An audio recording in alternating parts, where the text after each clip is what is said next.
blood stitched in my seat. Powder footprints falling off my feet. If the way right, then we straight right. What's up, everybody? Welcome to another installment of the Who Knows Ball Pod. I'm your host, AG. To the left of me, we got Molly Moore. Left of Molly Moore, we got All right, y'all. So this is how we're going to start today. We are going to start with the round one recap. And we did have one of our members here make the playoffs. So we actually are going to start with his game just so you can give us a little rundown on how that went. You already know he is a Chargers fan, so give my boy some grace today. How you feeling? You know, well, today I feel a little bit better due to the circumstances of what happened today. Firing Greg Roman, firing our offensive line coach. I mean, so there's some solace there, but, you know, it's been a rough 48.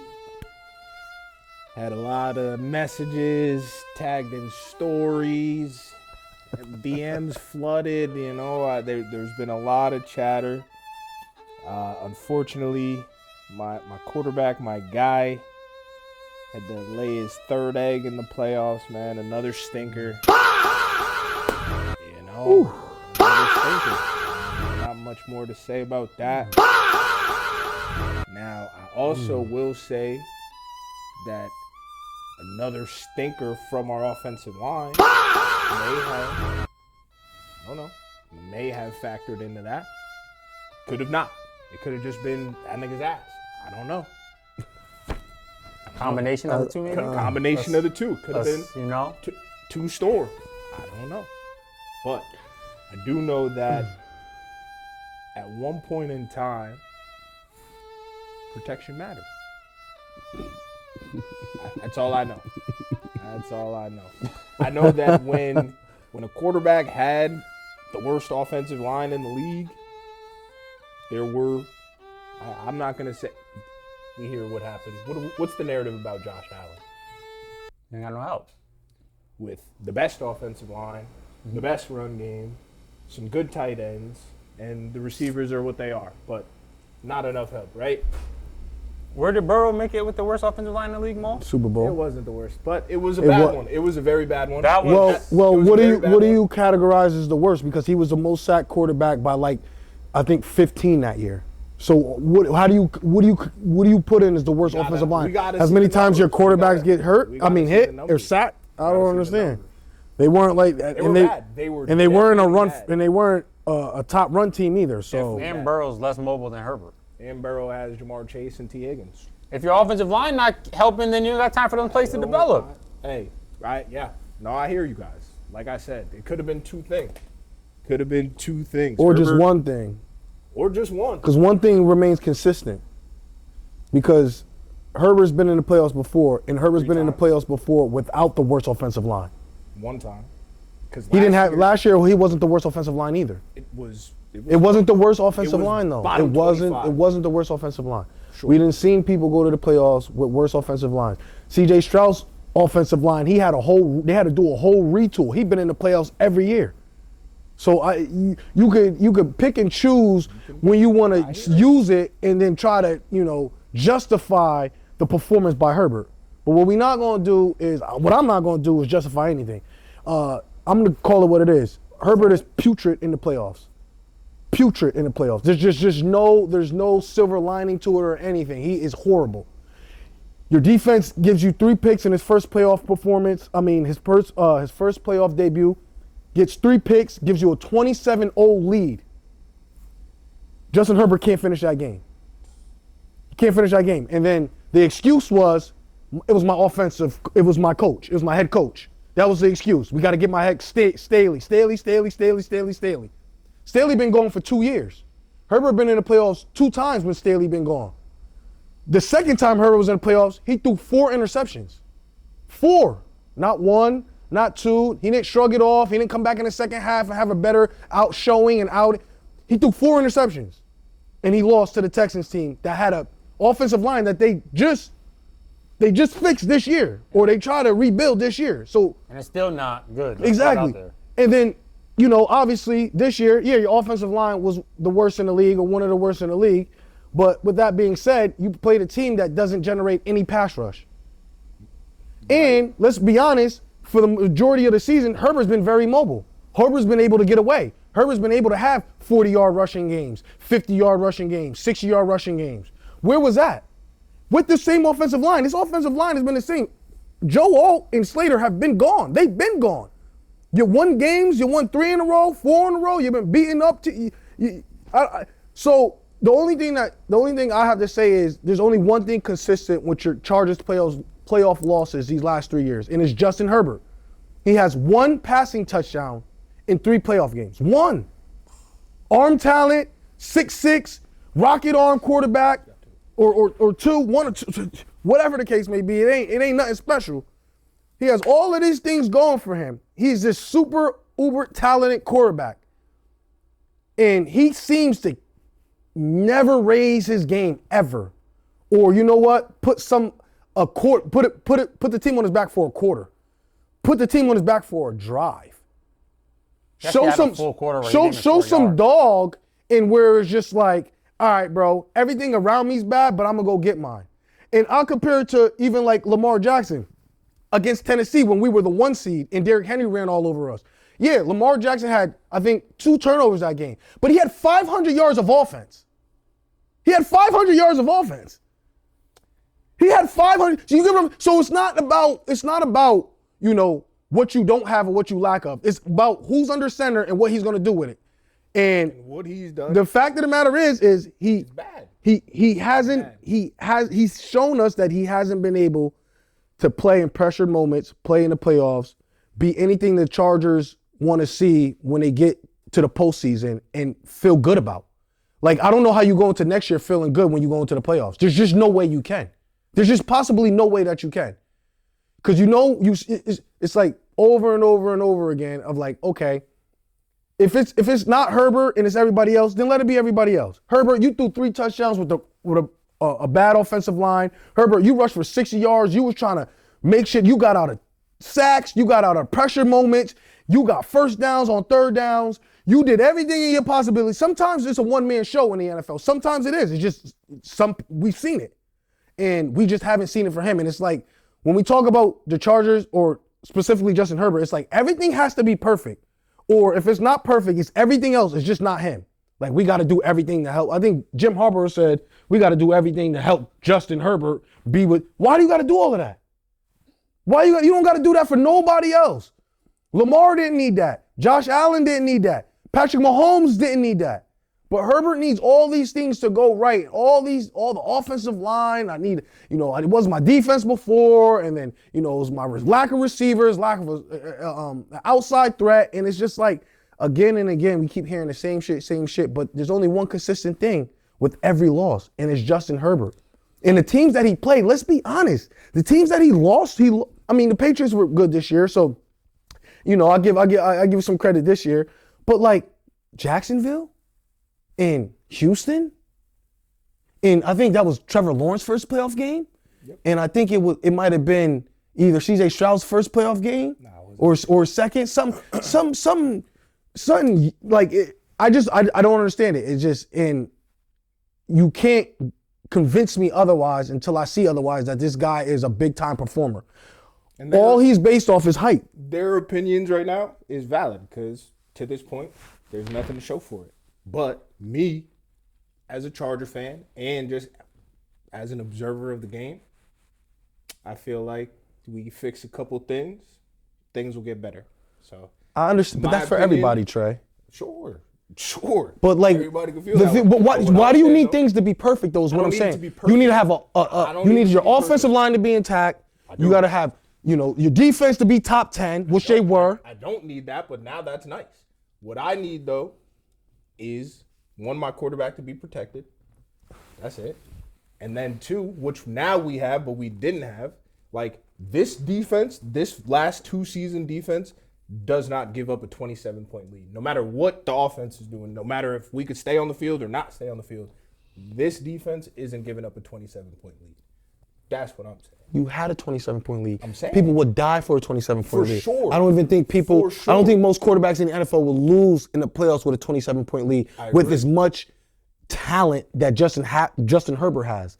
And the fact that you You find ways to lose these games. Yeah. Your defense turned the ball over and got you 27 points. He didn't score you 27 points. Correct. He had a touchdown. That's a fact. He had a touchdown. And you played Houston, and he turned the ball over 4. He lost you that game. He lost you that Houston game. He lost. You can't turn the ball over 4 times. Now, for instance, for context, C.J. Stroud just played the Steelers. Now, if the Steelers would have beat the Houston Texans, it was C.J. Stroud with his 3 fumbles, his interception. It would have said C.J. Stroud lost them that game. Why doesn't it go for Herbert for the same thing? I'm confused why he's just held to a different standard, or we look at him like it's not his fault. Like, damn, it's not his fault, man. Like, it's everything else. Joe Alt went out. Fucking Rashawn Slater went out. Damn, man, it's not great. We hired Greg Roman. That's not his fault either.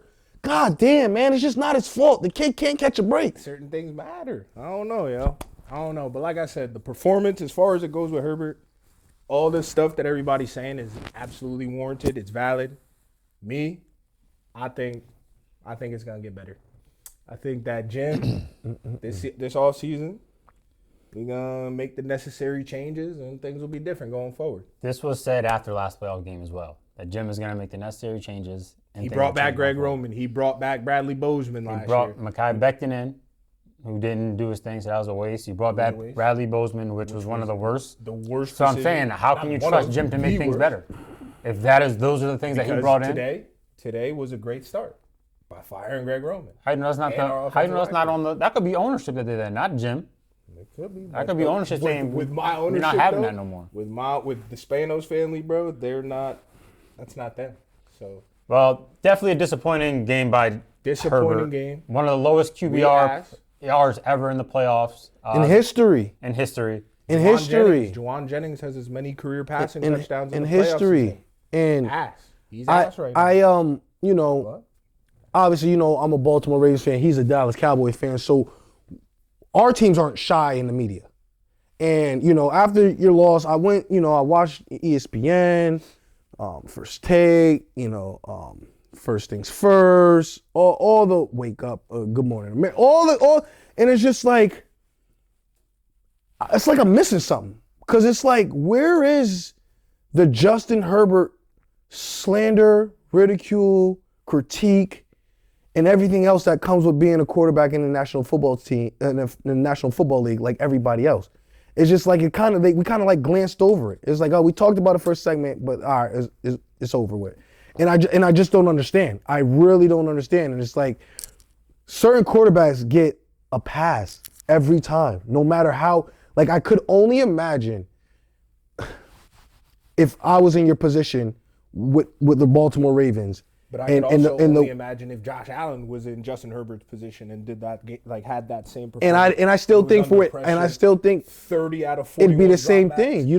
But we talk about everything else other than the performance when it comes to certain quarterbacks. We talk about everything else. It's about everybody else around them. He had pass attempts and was under pressure on 30 of those. They had 30 pressures. I know pressures don't matter. Great game plan by the Patriots as well. Send the blitz. They sent the blitz. He didn't hit no checkdowns. He didn't hit no hot reads. He didn't read the blitz. He was missing. He was missing passes. He was bad. He didn't switch protection. Everything a quarterback's supposed to do. You know it's hot. Get it out fast. You know it's hot. Get it out fast. You know an extra defender is coming. Shift the line. Shift the protection. Hit whoever's releasing or your check down. And then move the chains. It's simple. That's how it happens in the NFL. And the fact that it was 30 pressures on 31 passes, and he did nothing as a quarterback in the NFL for 6 years to help that, to change that, to get out of that. It's just I don't know. It's just crazy to me. It's just crazy to me. Context as well, because it wasn't 30 on 31 passes, because some of those he scrambled out of. So the numbers are like there's more drop back passes that he had, but he ran out of some of those. So it's not 30 on 31 passes. We have to check the actual number of dropbacks he had, but he scrambled on a bunch of the pressures as well. So it's not 30 on 31 passes. And listen, I want to give credit to New England as well, because they had a great game plan. They say, you know what, the offensive line is not strong, but we also don't generate pass rush. So we're not going to send 4. We're just going to send 5 and 6. We're going to send 3. We're going to send exotic. We're going to send 6 and 7 and win. But they sent exotic blitzes, and I guess in the meeting rooms they said Justin Herbert upstairs. Up here, he don't know what to do when we send shit. Don't got it. He don't know what to. He not going to slide the protection.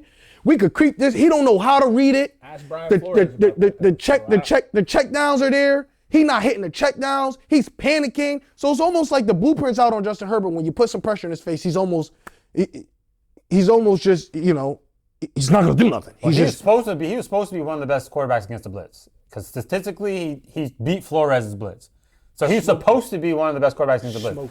And the Patriots just said, fuck it, we don't care about that. We're gonna send it anyway. You know what? And you know what the difference was? Flores, I don't think that was a pressured moment. Was that a playoff game? Nope. Then that doesn't matter. A random week then 5 that doesn't game, matter. like Then that has nothing to do with nothing. Yeah. The fact of the matter is, they know when he gets in the playoffs, the blueprint's out. The blueprint is is out. When he gets in the playoffs, everybody's gonna take that and run with it. No matter how he don't make the necessary passes. His arm talent disappears. His touch disappears in the playoffs. Regular season, you got it. His offensive line has been the same offensive line since week 10. And he's got the Chargers to 11 wins, 12 wins? 11 wins in the playoffs as a 6 seed. 7 this year. 7 seed. So he's able to do some things around that. And when he got to the playoffs, everything went out the window. This is true. And it's not like New England went up there and did anything too crazy. They just dominated y'all from the line of scrimmage and everything, in every facet of the game. They was hitting. They were making it was making it difficult for you. They were making you feel uncomfortable, and they had their own offensive, struggles in some areas. Drake May wasn't perfect. He wasn't perfect. Shout out Jesse Mentor. And that's what happens when you face a top 10 defense. The Chargers have a top 10 defense. So give credit to the Chargers for holding New England under 20-16, but they made the necessary plays when they had to. Drake May, this is his first playoff appearance, and he made some mistakes, but when he had to make the plays, I think he had a run for like 30 yards. He had a couple third down convert. He made the plays as a rookie quarterback in the playoffs. Not that he's a rookie quarterback, but his first start in the playoffs that Justin Herbert hasn't made in 6 years. Herbert was 1 for 10 on third down. Like that's the money down. It's abysmal. It really is. It really is. And now you're looking at a quarterback who you like to, glorify when, he's the quarterback who has the most passing yards in his first 3 years in the season, most passing touchdowns in his first 3 years of the season, da-da-da-da-da-da-da-da-da. But now throw in he has one of the worst passer rating in playoff history. 2 things. In playoff history, in touchdown to interception ratio, and turnover ratio in playoff history. So just mention that when you say all that glorified shit now. You know what I'm saying? And that's fair. I have to mention that. And that's right? fair. That's all I'm saying. I gotta throw in Peyton Manning because Peyton Manning. And I gotta throw in Andy Dalton. So he could throw in Peyton Manning, went 0-3 and became Peyton Manning. Then you could throw in Andy Dalton, Matt went 0-3 Stafford and was went Andy 0 Dalton. whatever and didn't win a playoff game until He's not paying. Matt Stafford had to leave that team though. He's so not. Herbert First of might all, have to leave that team. First of all, upstairs, he's not Peyton Possibly Manning. Second of all, Peyton Manning played in an era where it was a different era. But the numbers, and you was hitting. The numbers are the numbers. But the fact of the matter is, they look like Dawson. Nobody thinks Peyton Manning was the #1 overall. Nobody thinks Justin Herbert's Peyton Manning. Now, if you want to compare them because of what they did their first couple, that's fine. But Peyton Manning ended up winning 2. Peyton Manning also didn't have somebody dominating his division. And then when that person couldn't dominate the division, somebody named Bo Nix came in and dominated the division either. So you could compare and contrast all you want with Peyton Manning. Justin Herbert's not Peyton Manning in any way. The guy he's going in his 7th year has not one division title. And probably not going to be favored to win the division next year either.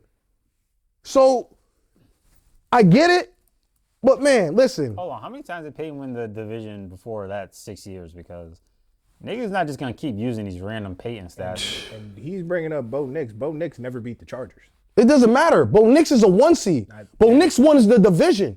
So you're talking about something, okay, cool. That's all right. He never beat the Chargers. He's been further than the Chargers. He's never beat the Chargers, and he's been further than the Chargers. and he's only been in the league 2 years. What are we doing? What are we doing?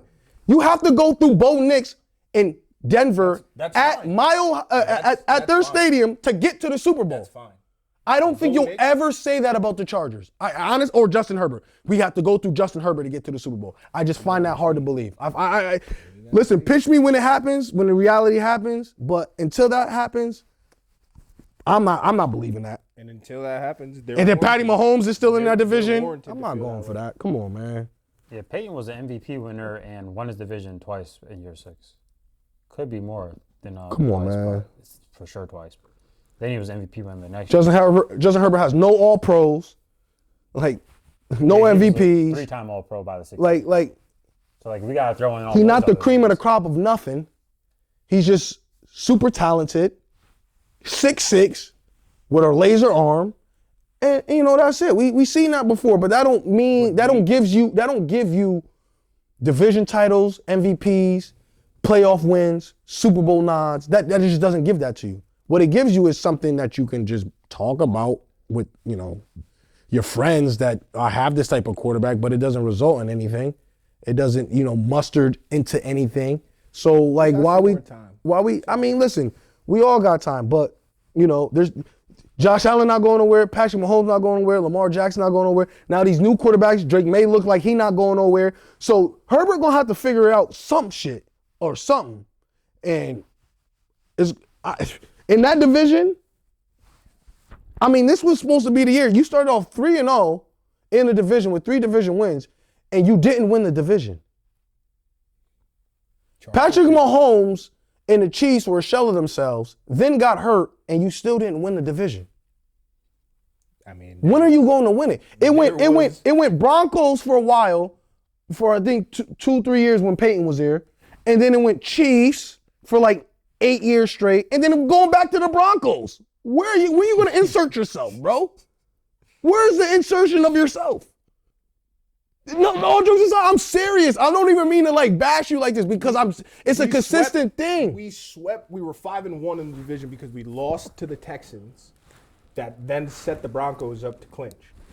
So we didn't even if we beat the Texans, we have an opportunity to be the 2 seed or the whatever seed, win the division, all that. So even with everything we went through this year, we were still right there. So we come back healthy up front next year. We're going to lose Jesse Minter, which is going to be, we'll really see what the defense is and isn't next year, because 2 years of last year, we led the league in scoring, total scoring defense, and then this year we were just a top 7 overall defense. So that's back-to-back wasted years of that defense. So we'll see. But once we get healthy up front, we'll be fine. You got a tackle that may never be the same. So that is also another thing. Hopefully he does come back right. Words out of his mouth is that he's coming back to play left tackle and everything's ahead of schedule. Yeah. So a lot of people say that. And a lot of people don't come back this and a lot of people don't come back the same. Yeah. Sure. So Sure, but guess what? So we got another. This is the NFL. The league, adapts and moves on, and that left tackle that you think, or that right, or any position, that wide receiver that gets injured, that whoever, that corner, and then you think they're going to recover from an ACL, you think they're going to recover from Achilles, you think they're going to recover from this, recover from that. Some do, some don't. Sure. Yeah. So you can't bank on that. Not banking on it. But you could be hopeful. 100%. And if Rashawn Slater can't play left tackle at the level he once did, he can move over. We have Joe Alt. So. And what was his injury? Who, Joe? Yeah. He said they asked him about it. He said he did everything that could be done to an ankle. So he fractured it, tore ligaments. So now he got the Steph Curry ankles. Sprain.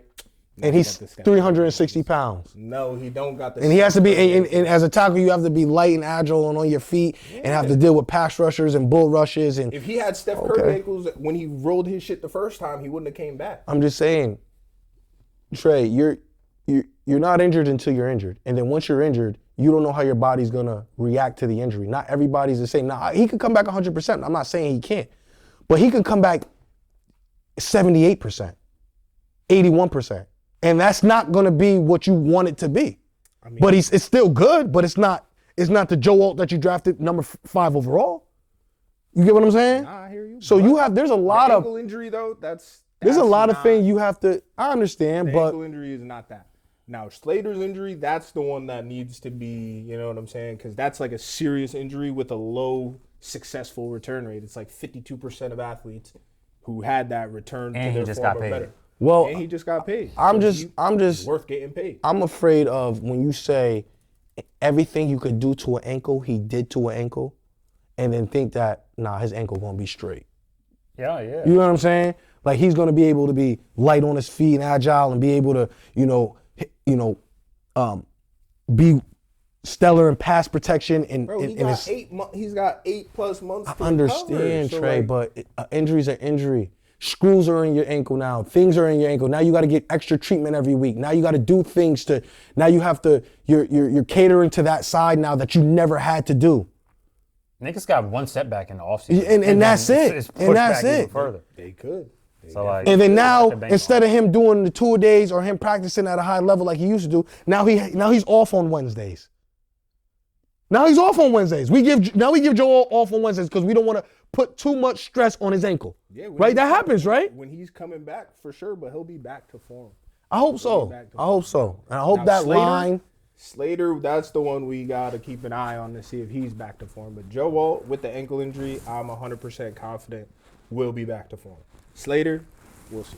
We will see about them, but now there's one thing particular that is the elephant in the room as well is we got to talk about Jim Harbaugh because, yes, he got them to the playoffs twice, but he was brought there to get a playoff win. He was brought there to build a staff that you can be proud of. Mentor, I respect that. But you bring in somebody like Greg Roman, who clearly couldn't maximize Justin Herbert, in my opinion. Yeah, Herbert had some good moments, but Greg clearly wasn't the guy if he got fired, and his playoff stats with other quarterbacks show you he's not the guy.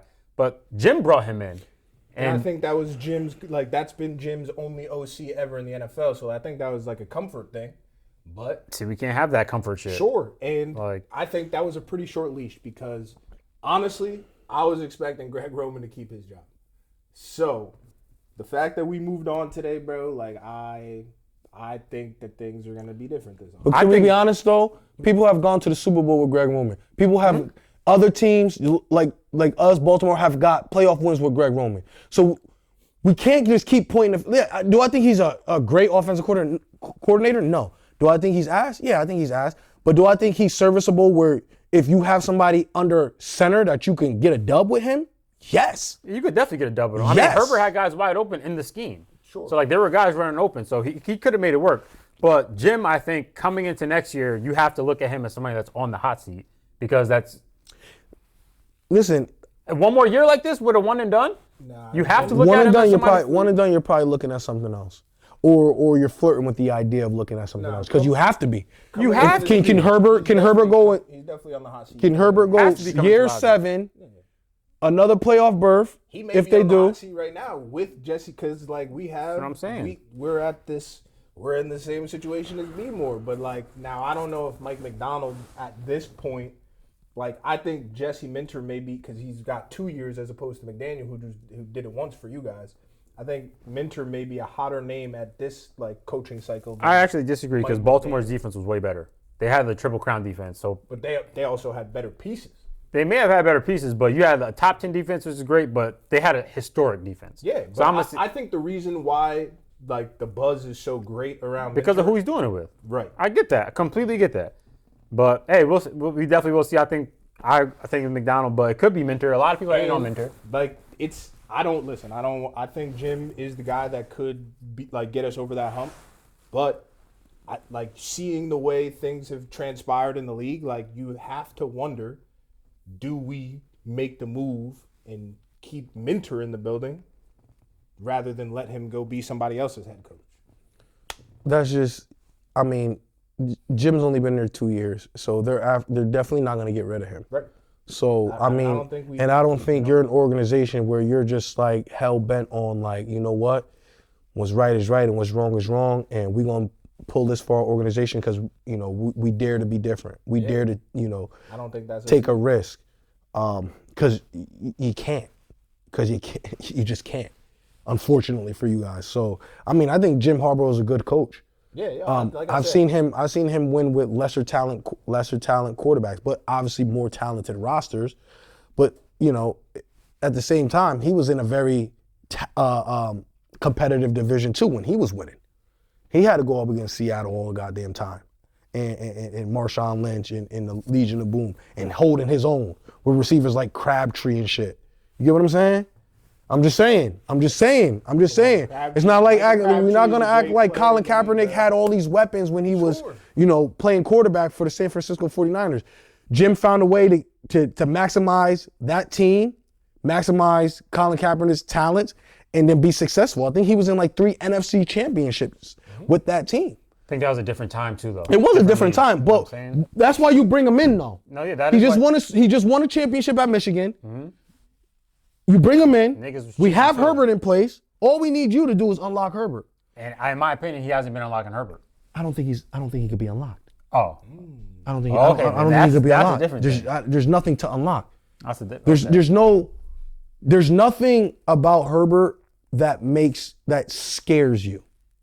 In a sense. Does that make sense? I get what you're saying. Like, I don't go into a game like, fuck, Herbert, he's the X factor. I never do that. I don't, me personally. There's other quarterbacks I feel that way, but not him. And maybe he can right the ship, and maybe he can become that later on in his career. In his next 4 or 5 years, he's one of those quarterbacks that is in MVP talks and all-pro talks and shit like that. But he hasn't been in MVP talks and he hasn't been in all-pro talks. I mean, early in the year when everybody's in MVP talks. But when week 10 go on and pass, we not talking about him in nothing real serious. For real, we not. But we also, not. When he had one all-pro caliber season and we didn't have the defense for it because we finished 9-8. It doesn't matter. So that definitely mattered because had we been 11-6 that year with those stats, he absolutely would have been in all of those conversations to the highest level.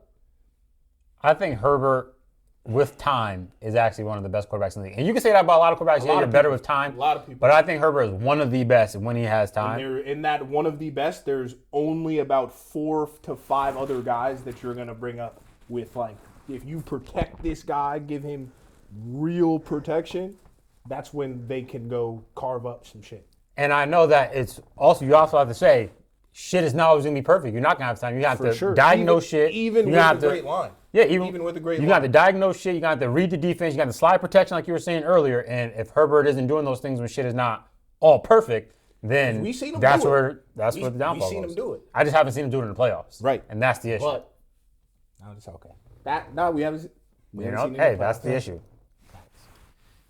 All right, well, there we are. That is the wrap-up for the Chargers game. You see how we all feel on that? We'll be all right, yo. We'll see. Said that last year. Definitely said that last year. So now we're going to move into the Los Angeles Rams defeating the Carolina Panthers 34-31. Chat, y'all know I've been saying it. Bryce Young is not ass. Call him what you want. Call him what you want. But he is not ass, yo. He's not ass. Bryce Young did his thing this year. I mean, it could have been a better year, but it's definitely a building block year, and it's what you want to see if you are that franchise. He's not ass. So when you say not ass, you mean he's okay? He's okay. I think that I'll give you okay. His ceiling is between quarterback 14 and 18. That's not bad at all. Now, not what you want for your number one pick. Yeah. Not what you want for your number one pick. So that's what that's probably why people say he's so ass. Is because we drafted you number one overall. You're fucking 5'9", 5'10", whatever. You're already dealing with that. And then the product that you had put on the field in previous seasons, I get it. But also within those previous seasons, there's been moments to be like, yo, if this dude was really because ass dudes don't do some of the things that he's done. Yeah, he's done some shit this year. So I'll give him a good year. He's done some shit, and then you got. That's all I'm saying. I'm not. Because the fact of the matter is, he's still an under 500 team, 500 ball club. They wanted the division is abysmal. Tampa should have never lost the division. They lost it. Carolina won it on a constellation prize, like literally. And now we're talking about Bryce Young as if did he have moments? Of course. I think every quarterback in the National Football League has moments. But I've seen so much inconsistency from him that I have to call it like I think he's ass still. I just think he's ass. I just when I go play Carolina, I'm not worried about Carolina. I'm not worried about the quarterback. I'm really not. I know in some way, some shape or form, he's gonna either throw an interception, stink it up for a little bit. It ain't gonna be like some like, oh shit, he dotting us. He looking like Alabama Heisman winner Bryce Young. They lost 9 games this year. They lost 9 games. They won 8. You know, so it ain't super. It's nothing like, you know, we should just glorify like he's some if he's okay to you, he's okay. He's still ass to me. Now in this game, he did show, you know, that back against the wall. I think they were down early. Down definitely. He made some plays, some necessary plays to put his team, you know, back in the ball game. I think the Rams kind of, you know, let them do a lot of shit that they should. I mean, they was blocking punts. It was just a lot of shit going on in this game where it was like the Rams should have won this handily, and they kind of just, I don't want to say they took the foot off the gas, but, you know, Carolina, they played with some pride. They played, you know, they didn't want to make it, you know, too easy for the Rams. And Bryce Young, you know, he had some good throws. He had some good moments in this game. And then at the end, it got close. And it wasn't his fault that on the 4th down pass that the receiver dropped the ball or that drive couldn't continue. He did put the ball right where it needed to be. The receiver did not make a play for Bryce Young. So I'm back off on him because of that. But as far as like, you know, it was a home playoff game, you know, this was his moment to show that he's not ass, that he's not okay. I mean, it was a good game, but his numbers wasn't, I mean, 21, he's almost 50% completing his passes. He's almost 52%. Yeah, but he had a higher QBR than Stafford. You know. I mean, that got to mean something. I understand that, but Matthew Stafford also put it in the end zone 3 times to his 1 time. Now, you know, they got him down there, Herbert, and, you know, I mean, Bryce Young also, he ran for a touchdown. I missed that. He ran for a touchdown. But it doesn't, like, I'm not moved by it, bro. I'm not. And if I'm gonna get this type of production from a team in the playoffs, bro, I feel kind of good about myself going into it. That's just me. I definitely. Let me ask you this, because it's your man. Who'd you rather, Bryce or Kyler? I gotta go with Kyler, bro. That's just how I feel. I'm just like, yo, listen, call me biased. Listen, people, call me. I like Kyler. I think you could do more with him. Do I think he's focused on the game and he takes it as serious as he should? I don't think so. I think he really bullshits around a lot. I'd probably go at this point, this juncture, I got to go Bryce. In the beginning of the year, I said Bryce was ass myself. But look, I can't look at what I just saw from the totality of the season. The kid has 6 game-winning drives. The shit was on his shoulders to win a lot of these games. He went out there and he did win. He beat some teams that we never would have thought he could beat. They beat the Rams. They did beat the Rams. You beat the Rams. You beat the Packers. Shit, you beat the Cowboys. Our defense was ass, but so what? You still went toe-to-toe with us and had a game-winning drive against us. We're a good offense. You beat the Cowboys, so I got to give him more respect than I came in with. Plus, this roster is nothing to fucking write home about. You got, I mean, for his wide receivers, yeah, you got Tet, but then you got Jalen Coker, who I think is a high 3 receiver. You got Xavier Legette, who has not lived up to his draft position. So I think that his weapons aren't the best. Who the fuck is his tight end? Tommy Tremble? I don't think Tommy Tremble is a top 10 tight end. So, like, I think if you upgrade this roster for him, like you say, he could be that 14 to, what was that range? 14 to 18. I think he could maximize that 14 to 18 range. No, I don't think he's a great QB. Nope. I do think, though, that he is, like you said, okay. He has played way better than I thought he did. And then you take the Rams down to the wire in the playoffs, and you probably lose because your receiver drops the ball. I got to give you more respect than we came into the year with. And I think, once again, that this is something that this organization can build on. You should have a good offseason so you could build around them a little more. And I think there'll be another team that division, I mean, it's not the best division in the world, but that division does have to worry about again next year. So, yeah, hey, he did a lot better than I thought he would this year. And then he also has the most game-winning drives since entering the league with 12, which tells you also that his defense be letting it up, and he is still fighting back. So I think that is impressive as well. I also think that he's in a fucking shit division. Yes. So it's no like like you're right. He has to come back and he does have some signature wins on some good teams. Green Bay, the Rams earlier, even you guys, but your defense let everybody do. You know what I'm saying? And you're on record saying that. Russell Wilson said that your defense is the reason he's not retiring. He said I showed the world. Which makes sense. He said I showed the world what I showed the world what I can do. That's crazy. Bryce Young had 23 passing touchdowns this year. Yeah. Just ass, bro. That's Jalen Hurts. Dude say Jalen Hurts not ass. Jalen Hurts loves 23 touchdowns.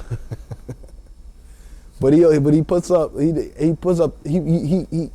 30 touchdowns a year. Even if you want to touch give push Bryce or Young whatever. fucking Devontae Smith and AJ Brown. Like he's playing with a rookie tight rookie receiver was the best on the team. Way better offensive line. Had one of the best lines in the last. Now this year that line was banged up, but the previous 2 years prior to this one, Jalen Hurts has had a top 3 line in the league. And the Eagles also have a better defense who's getting them the ball half the time in their own territory. Like they got niggas that are picking that shit up, getting the ball back. So like, I'm gonna give Bryce Young a little slack. And I'm not trying to say Bryce Young's better than Jalen Hurts. Bro, this nigga's Bryce Young has 4 games where he has 0 touchdowns and 1 interception this season. 4 out of 17. I hear it. You get what I'm saying, bro? That's ass.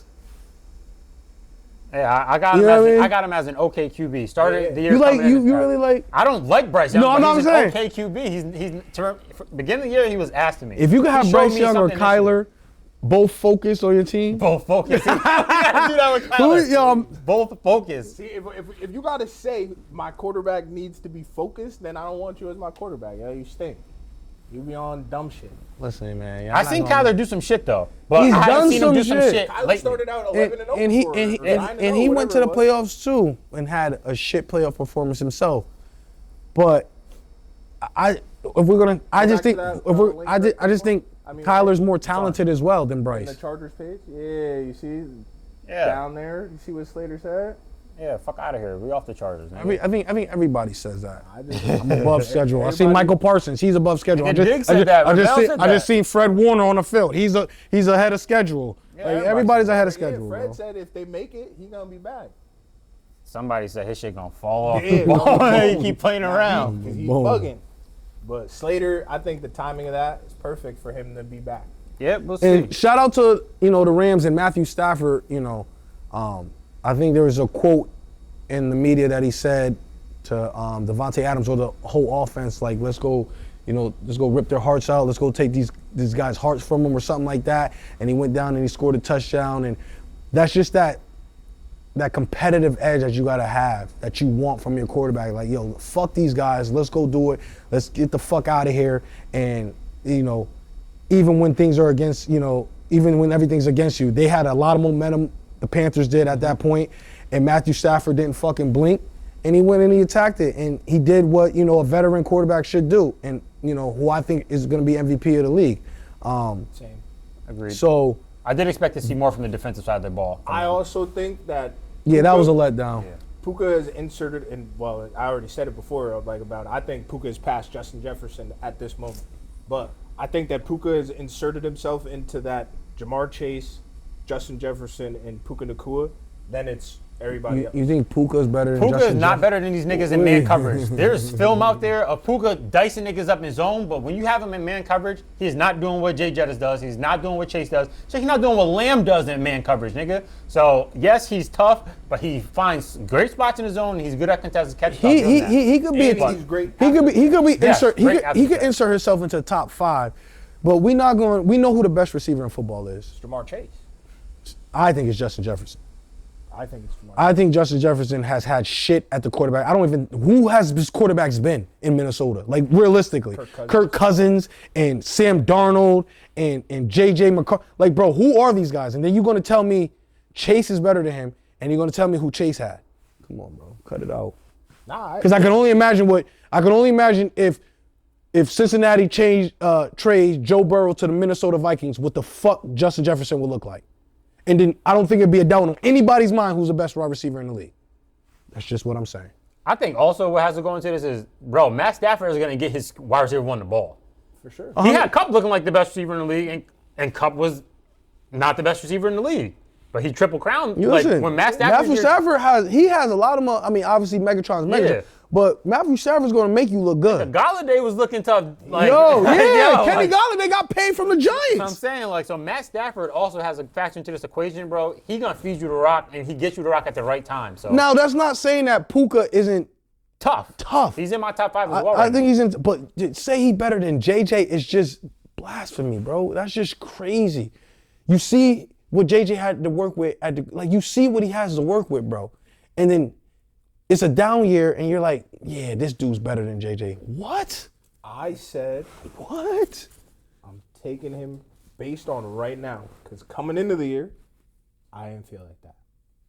Quarterback matters. So let me ask you a question. You rather have Puka than Justin Jefferson? With Matt Stafford as QB? No. With Justin Herbert as QB. Oh, okay, go ahead.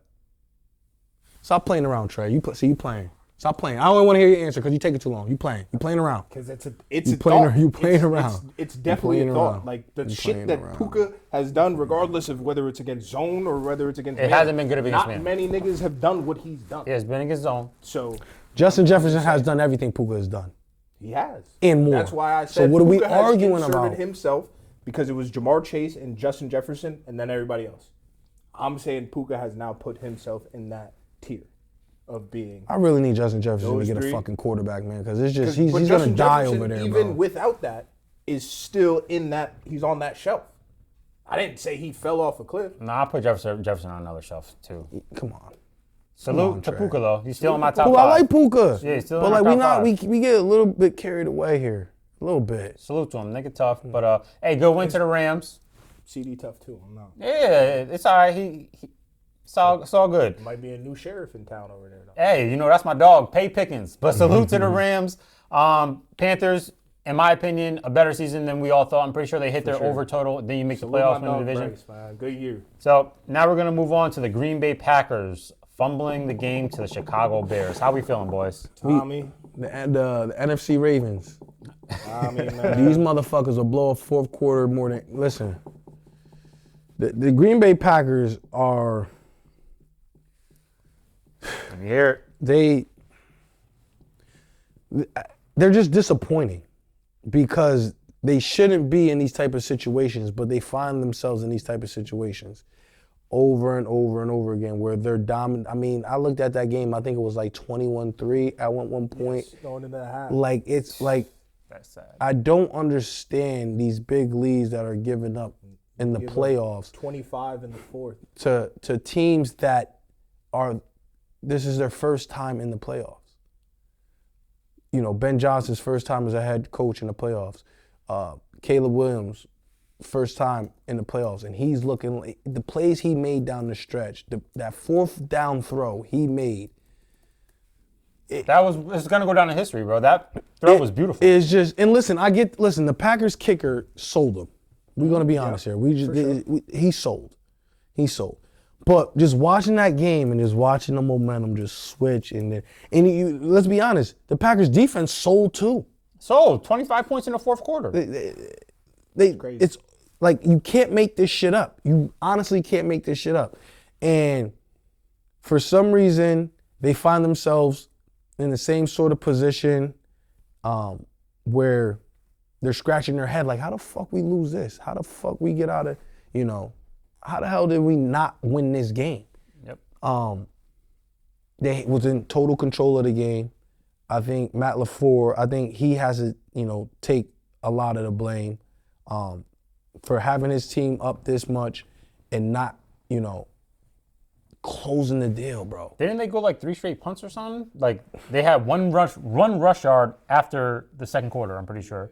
Like you couldn't run the ball, and Matt LaFleur's supposed to be the offensive mind. Yeah. So like you having these drives where they're getting nothing out of you. So like, and listen, Jordan Love, punt to start the third quarter. Jordan Love had a great game. He did. He had a great game. He did enough to win the game. They should have had more possessions where they scored, but because of their kicker, that just didn't happen. He missed an extra point. He missed a couple field goals. So they should have scored over 30. It's just unfortunate that, the NFL it's a team game, man. You have to have, one player can go off, but then you need another aspect or the other phase of defense or special teams to hold, their end of the bargain. And Green Bay just, they just couldn't get it done from everybody on their football team. And I'm going to be honest here. Caleb Williams, the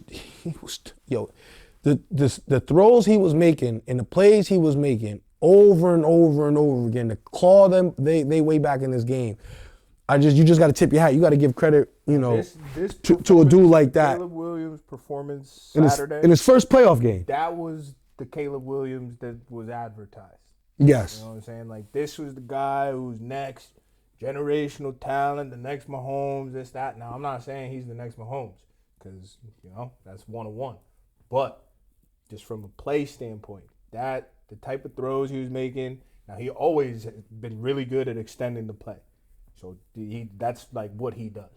But everything else with the throws, the big moment throws, the pressure throws in the situation, like, this is the guy that he was supposed to be. Can't believe that fourth down throw, bro. Like, I can't. That was a special throw. Like, that's I seen the memes, the jump man memes. Yeah, everything. Rightfully so. I seen the memes. I sent in the chat where Tom Brady against the Atlanta Falcons, where he had his head down, and they posted Khalid's face on it. Just a special game and performance from him.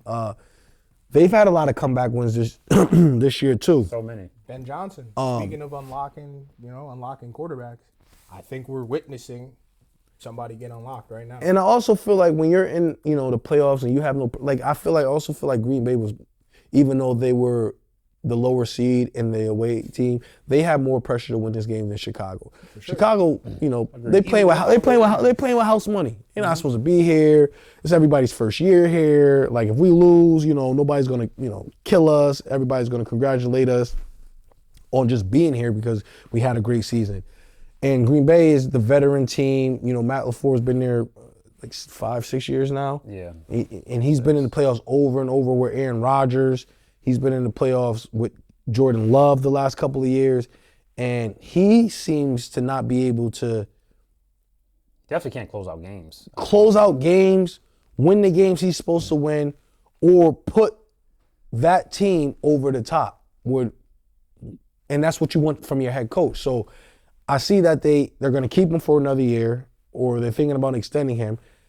He got extended. So he did get extended? Yeah, that's what that breaking news was that he's signing an extension. What? I thought they were in negotiations. I don't know how long that extension is, but he need to figure out how to, finish out games when Jordan Love is throwing 4 touchdowns and 325 yards. And, you just can't have this happen. You just can't have this happen. You can't give up that much of a lead. And when you need to score, your offense can't stall out when you're supposed to be this, like, mastermind and all of this and that. Mm-hmm. And it's just unfortunate for Green Bay because they had this game. I mean, if I was a Green Bay, I know I would have been feeling really, really good.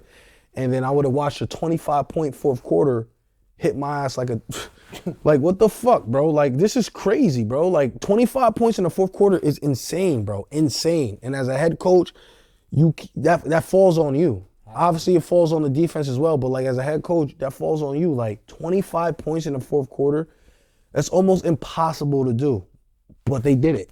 And that's insane. This is another playoff loss for Green Bay when they had Super Bowl aspirations as well. Obviously, they was hurt, and they were trying to, put pieces together where they can, make a run. But it's just a bad showing, and it's unfortunate that they are in that position again. And now they got to look forward to next year, and hopefully that's the year. But they're in a competitive division where the Bears got a lot of cap space. Detroit's probably going to be better. They're going to probably have a better outing, and then Minnesota, I don't know. Listen, if they could get a quarterback, and Brian Flores stays as the defensive coordinator, they're gonna be there too. So I don't know when it's gonna be their time, but they need to figure it out, and they need to figure it out quick. Has Matt been underachieving post Aaron Rodgers? You see, when he did have Aaron Rodgers, you go 13, 13, 13. Then you got 8-9, 9-8, 11-6, 9-7-1. So Matt LaFleur tenure in Green Bay, he is 3-1, 2, 3, 4, 5, 6, 3-6 in the playoffs. With Rodgers and with Jordan Love. 2 of those years he was a 1 seed. Won 2 games during the Super Bowl. You have to go through Green Bay. I think they were 1 seed both years. Those you have to go through Green Bay, and for some strange reason you lose those games. I think San Fran beat them by running the ball like they do. San Fran, one of the times. It was a low scoring game. Matter of fact, Garoppolo threw the ball like 7 times or 9 times, I think it was. You just can't have that type of thing happen as a head coach, and I think if they gave him an extension, I don't know how long the extension is. But if he has another year like he has this year where you get there and you're 1 and done, then you kind of got to look somewhere else, I believe. In the last 4 years, you get 10 wins 1 time. Yeah. And also, like, it's the expectation. Yeah. Like, when with the Packers, I mean, you see a lot of firsts in the division. Like, you know what I'm saying? Like, last 4 years, they haven't been first in the division. Like, that's not the Green Bay you know. And that's since Aaron Rodgers left. Yeah, since Aaron Rodgers left. So like, I mean, this could be a situation where a Brady-Belichick situation where there was a time where the organization was kind of at an impasse where it was kind of seeming like one or the other. Because y'all remember there were times it seemed like Rodgers and LaFleur was not meshing at all. So I definitely think that Rodgers leaving, that kind of factored in a little bit too. So, I mean, yeah, they blame Rodgers, but at the end of the day, his first 2 years at Green Bay, Aaron Rodgers, I think he was the MVP, 2020? I think he might have been the MVP. Was he back to back? No, he wasn't back. Was he? He thought he was. Could be wrong. No, because Marr won it in 2019. Yeah. I think Rodgers won it after that. Yeah. Patty won it in 2018, Marr won it in 2019. Yeah. I think Rodgers won it in 2020. 2021. Yeah, so back to back. Yeah. And you just, like us, you don't do nothing with that talent, with those type of teams where you are the number 1 seed or the number 2 seed, and you have, the talented team that you had. So, Green Bay gonna have, they're gonna have to, lick their wounds and figure out what they got to do to go forward to get to the next step. I also think if they have another year like this, where they're 1 and done in the playoffs, that they probably should go somewhere else, because there's just no way that a Ben Johnson and the Bears and Khalid just come in and then do way better than y'all in less time. It's just crazy to think about it like that. The Lions did the same thing when they got their bearings once they did the little rebuild. The Lions was up and running in 2 years in the NFC Championship. Yeah, I do have Matt LaFleur should be moved on from right now, just because this loss tells me I didn't have him being moved on before this game, but with this loss, bro, I don't know how you bring him back. I understand they are bringing him back, but I would have moved on right after this game. I think that I also would have moved on, but I think that I only would have moved on because we're the Packers and we need different type of results than other organizations. You know what I'm saying? Like, and it just hasn't been. Expectation is a little different over here, so like it's not because I think he's a bad coach, this, that, and the third. He's gonna get another job. Yeah, that's what I'm saying. He's gonna be fine, but because of what the expectation is in Green Bay, I also would have moved on too, because he's 0-4 his last 3, or 0-3 his last 3 playoff trips. 1-3 last 3 trips. 1-4 or 5 overall. And of course, they had to beat our trash ass defense to be that one. So unfortunately for us, but yeah, it's unacceptable in my opinion. The expectations are way higher in Green Bay than what they've been getting.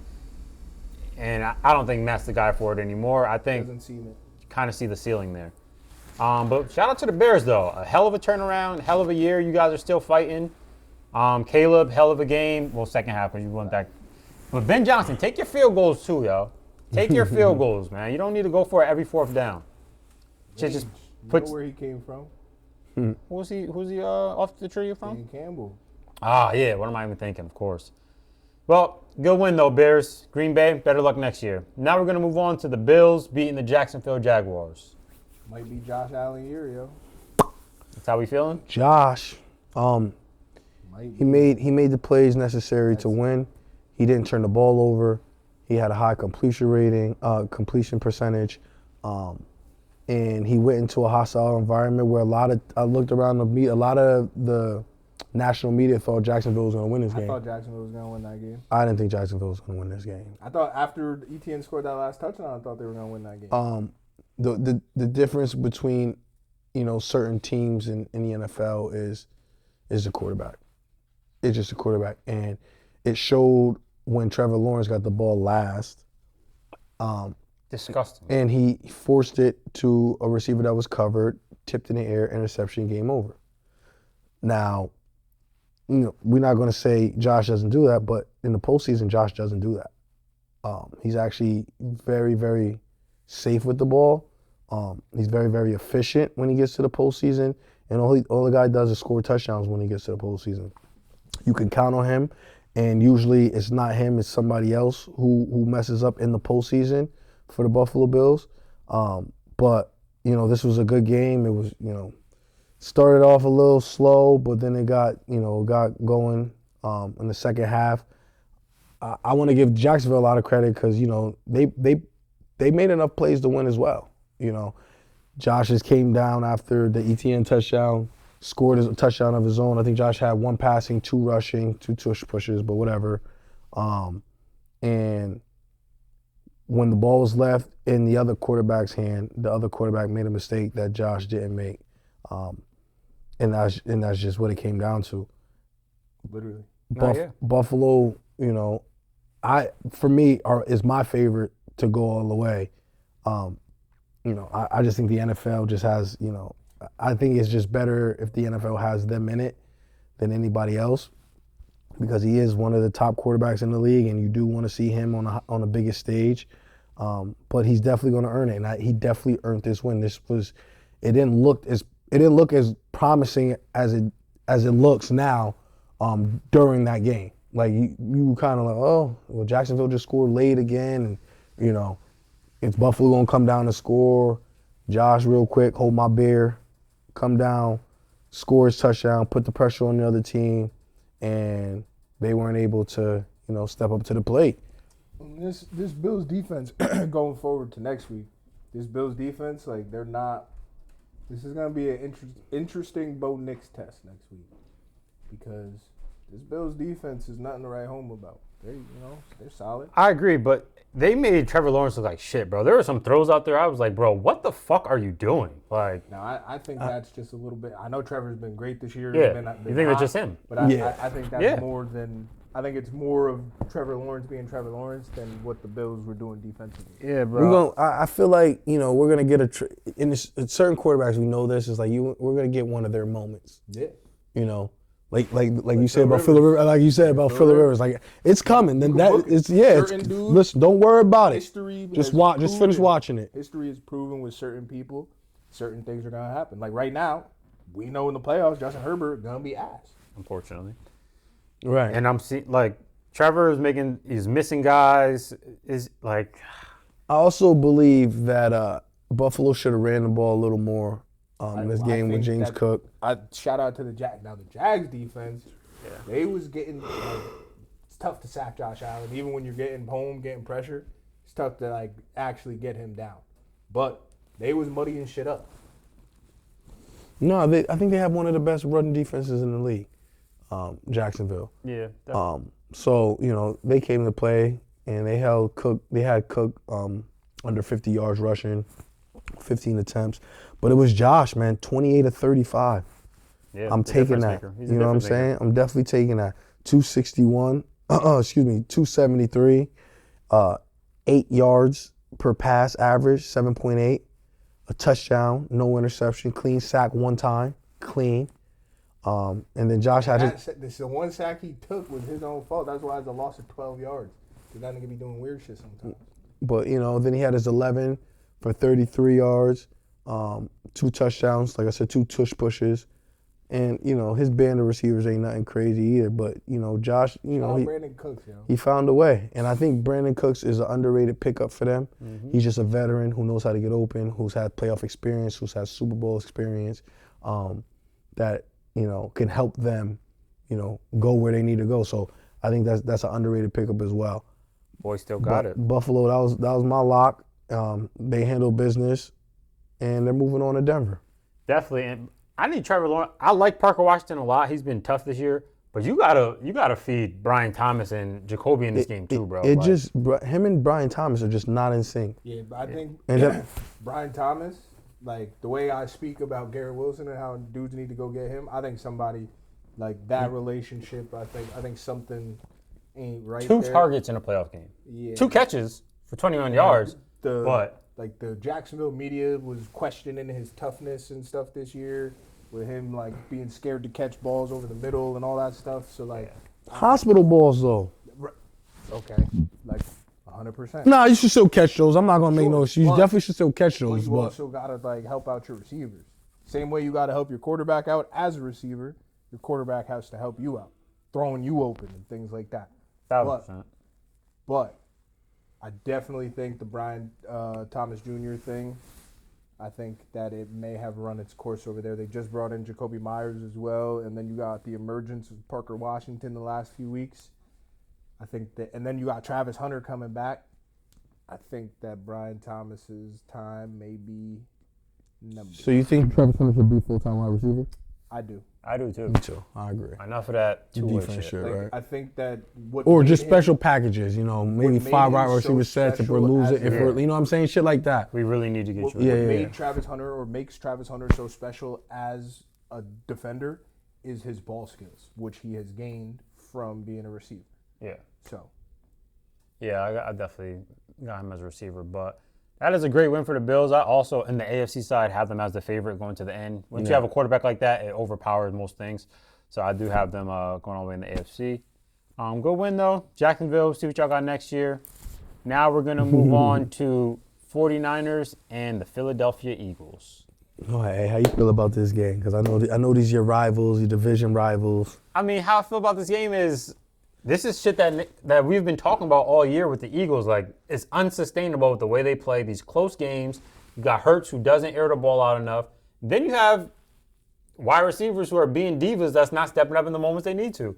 So I think a lot of the things that we've talked about all throughout the year with this Eagles team came true in the biggest moment.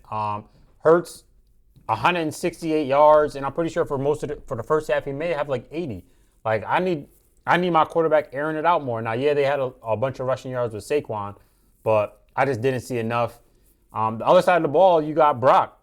Like, he didn't play the best game. For some reason, he wants to keep attacking Quinyon Mitchell, which I don't think is smart. I don't think anybody should go into a game saying let's attack an all-pro. But he overcame losing Kittle. Like, early. Yeah, like you overcome losing Kittle. So I definitely like what I saw there. But yeah, with the Eagles, it was just things that have been issues all year. And then it was things, though, where Eagles fans would be like, yeah, but we winning, though. Yeah, but we still won. But it's like, bro, all right, y'all got these regular season wins, but that shit is unsustainable when it comes to the playoffs. Yeah. Hurts had a 40.6 QBR. Like, he didn't do all he can. He missed guys out there. He also, the dudes was also dropping shit. Yeah, I said it for, I said the receivers were dropping shit, but there were some plays that he left on the field himself too, where he's not reading shit, he's not picking shit up. And then you have those plays where he is picking shit up where you got star receivers dropping shit. Like, A.J. Brown, you're supposed to be one of them. Yeah. I mean, you're supposed to be one of them. And after every game, you talking to the media, I need to get the ball, or you're doing little antics. And then when your name is called, you got to show the fuck up. Like, you left Hurts out on there on the island in a couple of those. So like, it goes hand in hand. Both sides, receivers dropping and Hurts missing some shit. But that was probably A.J. Brown's last game as a Philadelphia Eagle. I don't believe that. I don't think it was, only because of how the contracts match up. Now, if the contract wasn't the issue for what I'm looking at with these numbers, then I would agree. Like, yeah, he's done. Like, because the relationship between him and Sirianni, arguing on the sideline, that shit don't look good. Yeah. But the only reason I don't think that is because of how the numbers match up with the contract. Now, they could say, fuck it. Like, we really want him out of here. We're going to take this dead cap.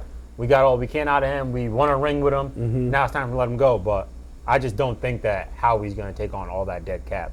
And they're going to try to run it back with him one more year. How y'all feeling about that? You almost have to.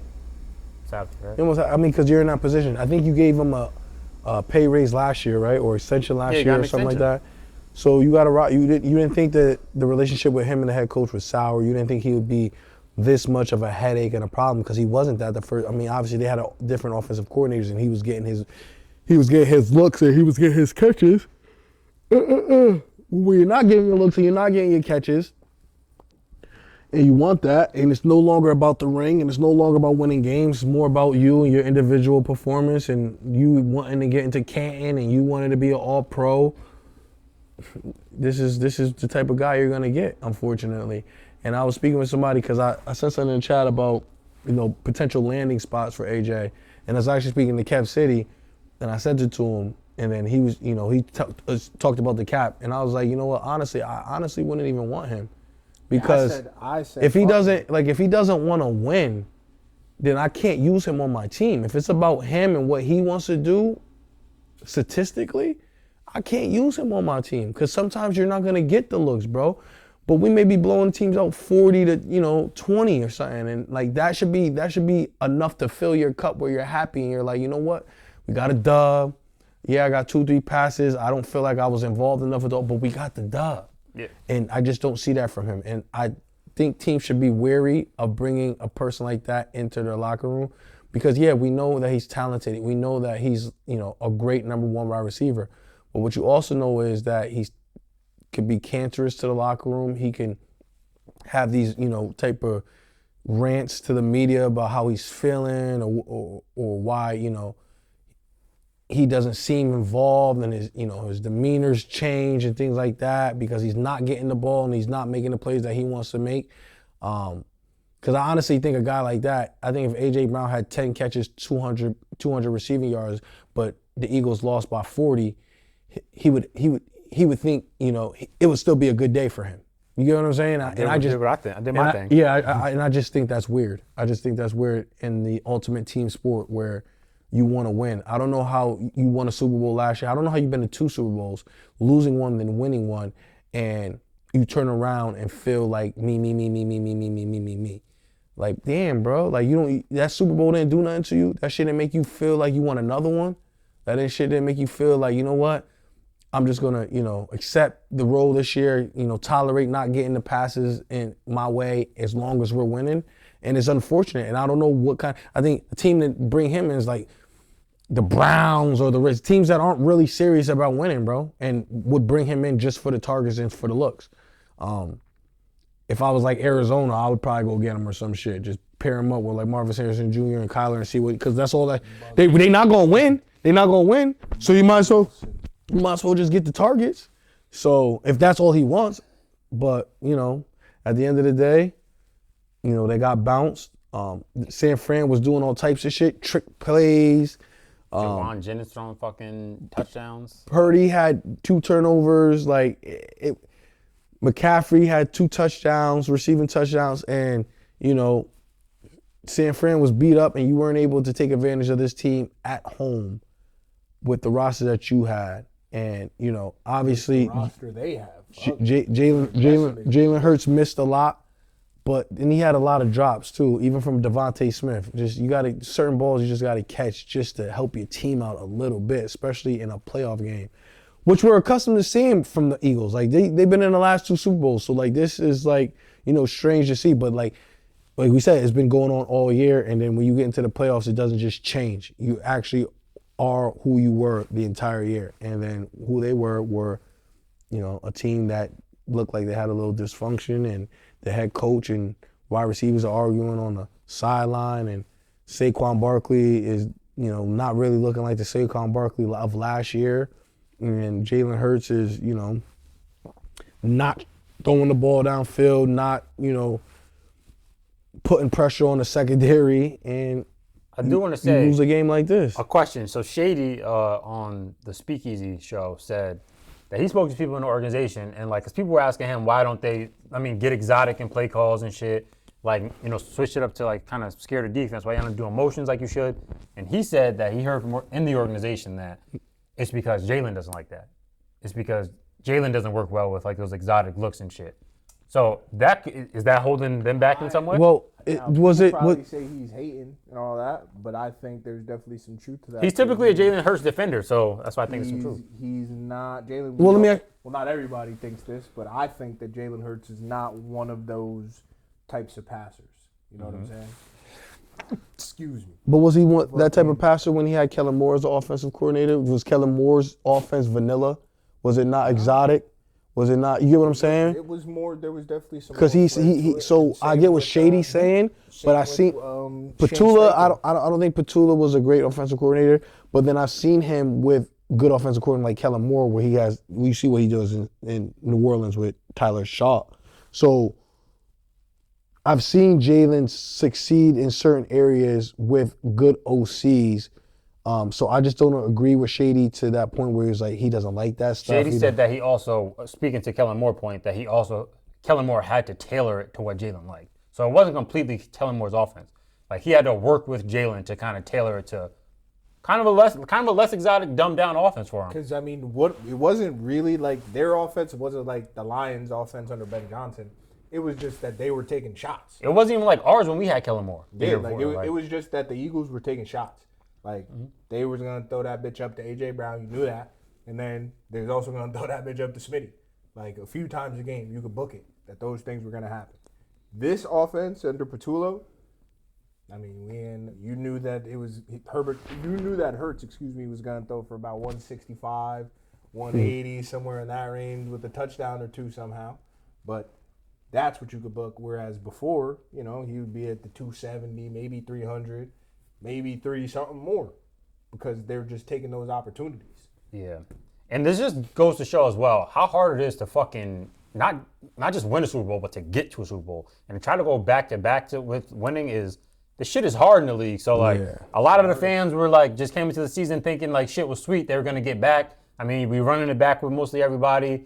I mean shit is not sweet. Like it doesn't matter. You got two all-pro corners over there. Still a good offensive line. You got Saquon, you got AJ and Smitty, but shit is not sweet in the league, bro. You get bounced first round, shit.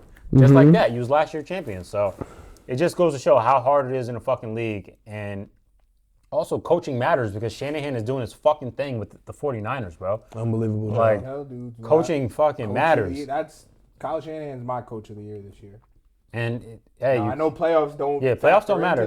But for the regular season. Yeah. It's still a good call, and shit just goes to show, like, you got Demarcus Robinson leading with over 100 yards in the playoffs against the Eagles. Like, who the hell would have saw that, bro? And, like, from the actual first play of the game, it was Demarcus Robinson. Like, and I think the 49ers made this game harder than it needed to be, and that was just, once again, I'm going to double back, Purdy attacking Quinyon Mitchell. Like, I don't think that is the smartest thing going forward. I don't know who they play next week, but you don't have to go after somebody you know. Yeah. Know what I'm saying? You usually don't go after the all-pros. Yeah, and he was throwing to the tight end. Like, you're throwing to Tongas with Quinyon Mitchell on him. So, like, it's just not smart. But, once again, that is a great win for the 49ers. Disappointment the way that ended for the Eagles because they were favored in that game. You are home in that game. You're the last year Super Bowl champion. So, we'll see what happens next year with them. But I do think that ended in disappointment. Yeah. Then we're gonna move on to, oh shit, we're at our final one. We've made it.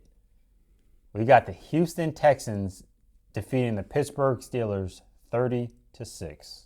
What are you feeling about that, Mr. AFC North? Listen, I gotta tip my hat to the Steelers because they beat us and they swept us, and they won the division outright, so they deserve to be there. They earned their spot. I just think that we would have had a way better showing. I think we just had a way better showing. I think Aaron Rodgers was very limited. It showed that in this game that he's 42. The lack of mobility that he has, the lack of, escapability that he has to get out of sacks and get away from pressures. Literally, we were watching it. For the most part, it was back and forth defensively with both teams. Yep. C.J. Stroud was he was under a lot of pressure as well. So Pittsburgh went in, hoping that, if we play a certain level of defense and hopefully our offense can take, advantage of the opportunities that we presented for them, which was like a pick, I think 2 or 3 fumbles, recoveries, everything that you want in a playoff game from your defense. And at the end of the day, I think Pitt's defense just ran out of gas, and it was just like, you know what, our offense is not going to muster up any type of anything. And then, you know, Houston, I think they had the number 1 ranked defense this year, you know, made plays in the second half when it was time to make plays. A fumble recovery for 6, pick 6, tackles for losses, all types. They were just flying around. They were just hitting, flying around. I think the Texans knew that this team's old. They can't run with us. They can't mess with us, and they can't score on us. I think that this shit was more about the type of roster that the Steelers built this year. Elaborate on that? Personally, I think it's probably going to be Rodgers' last year, but I think he should go to Minnesota next year and end it like that. Because everything's in place. In my opinion, he could still play at a very high level. I think that the performance he had last night, though, was due to DK Metcalf being ass, and then the supporting cast of characters behind DK Metcalf that he's now left to make do with out there against that secondary, which I know firsthand. When you have receivers who can't create separation against fucking Kamari Lassiter and Derek Stingley, it's going to be a fucking rough night. So you got good safeties over the top, too. Right. It's going to be a rough night when you don't have route runners. Like that defense, you have to have dudes who can, at the minimum, create some separation. So I don't put that performance solely on Rodgers. Now, he definitely had some misses on his own, but he also has some drops out there, like some big play type of drops. Yeah. So I think that I'm not sure if he's going to retire. If I had to lean one way, I would probably say he does, because Bud be looking defeated out there sometimes. But I think a team like Minnesota could potentially bring him in because, one, he has something left in the tank, and 2, they need to kind of spark something under J.J. McCarthy maybe to see if we could maximize. I don't think Rodgers wants to go anywhere where he has QB competition, and going there he would have to be in a QB competition with J.J. I don't think it's not really even a competition. It's just if we're gonna send him out there for a few weeks, and if he stinks, it's yours. Yeah, see, I think Rodgers wants to go somewhere where he knows it's his from the start. Sure, but unfortunately. Now the reason why, who's that's worth something? You know what I'm saying? So I think I might retire. That's why I lean more retirement. Yeah. But if there was a situation out there for him, I think it's going to Minnesota and banking that J.J. McCarthy stink. Yep, definitely could see that. But now that we are on the Steelers with this unfortunate ending of their season, Mike Tomlin has decided to step away from the Steelers for the foreseeable future. So he is about to be most likely traded. So how are we feeling about Tomlin finally? Once again, you go back a couple episodes and you'll see that I was calling for this for a while ago. End of an era, man. It's end of an era. He had, a great beginning to his tenure in the Steelers. I do unfortunately think that it has been leading up to now. 19 years, right? Yeah, 19 years. So, I know this is a hard loss for the Steelers, but I do think that he has been the Steelers have been mediocre with Tomlin at the helm. They've been just that average team where, we're going to have a winning season, but we're going to get blown out in the first round of playoffs. Doesn't matter how it's going to happen, we're going to get blown out in the first round. Sometimes he brought teams that shouldn't have been there to the playoffs, which salutes you for that. But the other flip coin of that, for Steelers fans that I've talked to, they got tired of that because you get a horrible draft pick and then you have to sit through a playoff game where you're getting blown out. So the reality of the Pittsburgh Steelers is they're going to probably have to stink for a year. It's just unfortunate. An unfortunate reality. Yeah, but Mike Tomlin's gone, so it might have to be the time that they do it, because you need a quarterback. And the way this roster is constructed now, you need all the high draft picks you can get. So why go into next season? What are you going to do? You're going into next season, who's your quarterback? What's going to be promising? Where are you going next season? Are you going to the Super Bowl next season with this roster? Probably not, right? So you're probably going to listen. Shit, that'd be better. That'd be better for them. Nah, but what they should try to steal Jacoby Brissett from the Cardinals. That ain't gonna do nothing but keep them teetering over the midline it's not where gonna they keep them want. teetering. They need to stink, They're bro. gonna stink, but the games are gonna be good. But they are gonna stink. Since you said Kyler Murray, and since the Steelers have to trade Tomlin since they still have him under contract, can you see a trade of like that happening? Well, then you have to pick up Kyler Murray's contract, which And, was me fucking massive as personally, well. If I'm an They organization, got nobody else that they're really paying besides DK. if Oh, I'm an wow. organization, I'm not taking Mike. And Ramsey. Oh shit, Ramsey. And shit Hayward he may want to. Hayward shit not crazy though, but Ramsey's shit is something. Watt shit is crazy, and that nigga not doing nothing. Yeah, but I still think that they would be able to work around the Kyler. I think contract. Mike T need to go to college. That's what I Think he's gonna leave. I personally think he needs to take a year off and find the best situation next year. Yeah. And But- I think the best situation for him is in college. Sheesh. Sheesh. College? Sending that, relegating that nigga. Damn, demoted to college, bro. He ain't that bad, nigga. He ain't 19 seasons, no losing seasons. He don't need to go to college, bro. Just take a, just I go don't do, think go he needs to broad, go to go college. hop on ESPN, be a broadcaster for a little bit. What Until Do what Peyton did team could you see next year. Mike T coaching? Listen, I can see Mike T going to Atlanta and changing the fortunes of Atlanta like that. Easily. Just by his head coach. Just the no nonsense, just like demeanor and just approach to the game that Atlanta has been missing. That's the first one that comes to my mind. He's also got to learn how to build a staff, in my opinion. He has nobody from his coaching tree that went anywhere. He definitely needs to build a better staff. There's no one under Tomlin's coaching tree. I saw that today. But that's why Like, that's I insane. said he 19 need to go years. to college is because then he could go. He's gonna have success in college if he goes. So he goes, builds his resume back up, if you will, and then go back to the league in whatever situation that he wants to go to. I don't think that his resume needs to be built back up. I think it still speaks for itself, like who he is, what he does. I don't think he needs But college. what does he do? That's He part of the reason. he has winning organizations. Right. So if you have culture, that's what he does. But I think that holds more weight. Like what his strength is holds more weight in college than it does in the league. I mean, the Jets would kill for that right now. Sure. The Falcons would even kill for a winning organization right now. Right. Like, there's definitely organizations in the NFL that would just kill for winning. Winning, right. You know what I'm saying, but yeah, I don't know. I just don't see the college thing. I don't think he's gonna do that to himself. Yeah, I think his resume's too good. Not like obviously we've seen Bill Belichick do it, but I think Bill Belichick did that just to do it for shit. I don't necessarily. I think he just did it for shits and giggles, like what he's doing with his life for shits and giggles right now. Bill did it to set his son up because. Yeah, or like that. Tomlin's not in that. guaranteed I don't think to be Tomlin's in that position. I think he's a respectable head coach. I do think I agree with A. Take a year off, hang with the kids, vacation with the wife, come back with another job. A better presents yourself. All right, but I that's. think he needs to take a year off. 20 years at 20 years as an NFL football coach, he probably had some time away.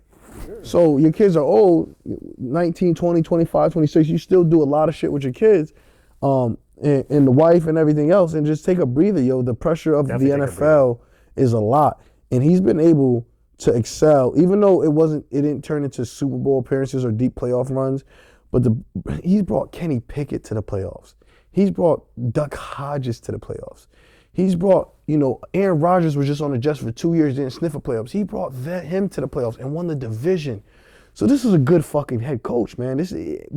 And he doesn't have a lot to work with, and he's making shit work with what he got. And I just think, take some time away, come back to a more favorable, job where the team has a quarterback and in a position to, win or be better, and you could just, put your name on that. But if I was him, I'd definitely look at that Atlanta job before I get up out of here. Yeah, I would definitely look at Atlanta too. It's probably the best roster right now. If I did take the year off, there might be some openings next year. Like, I don't know how long the Vikings are going to give Kevin O'Connell for what's going on over there. You got Mike T might scoop jump in there. Right. And I believe, if I'm not mistaken, J.J. McCarthy was Kevin O'Connell's choice.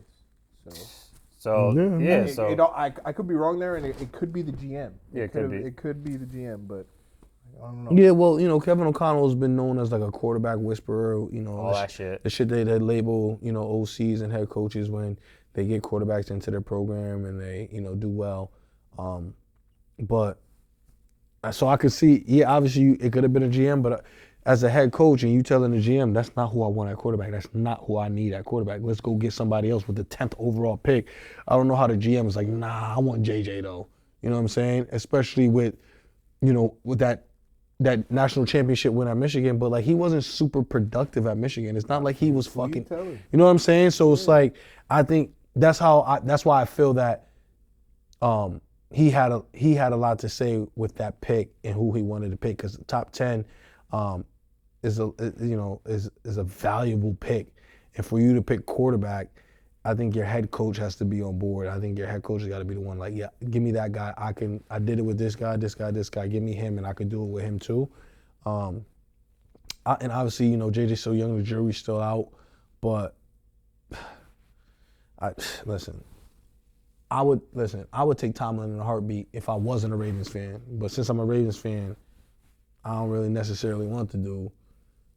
Yeah, I definitely. But his best bet is just take that. If I'm him, it's Atlanta or I'm taking a year off. It's just me. That division is winnable by a long mile. The division winner just went under. I don't go under 500. I don't have losing seasons, and the division winner from that division had a losing season. How would you feel if you seen the headline come across, y'all bringing Mike T in for an interview? I don't think that's the guy to get y'all over the hump.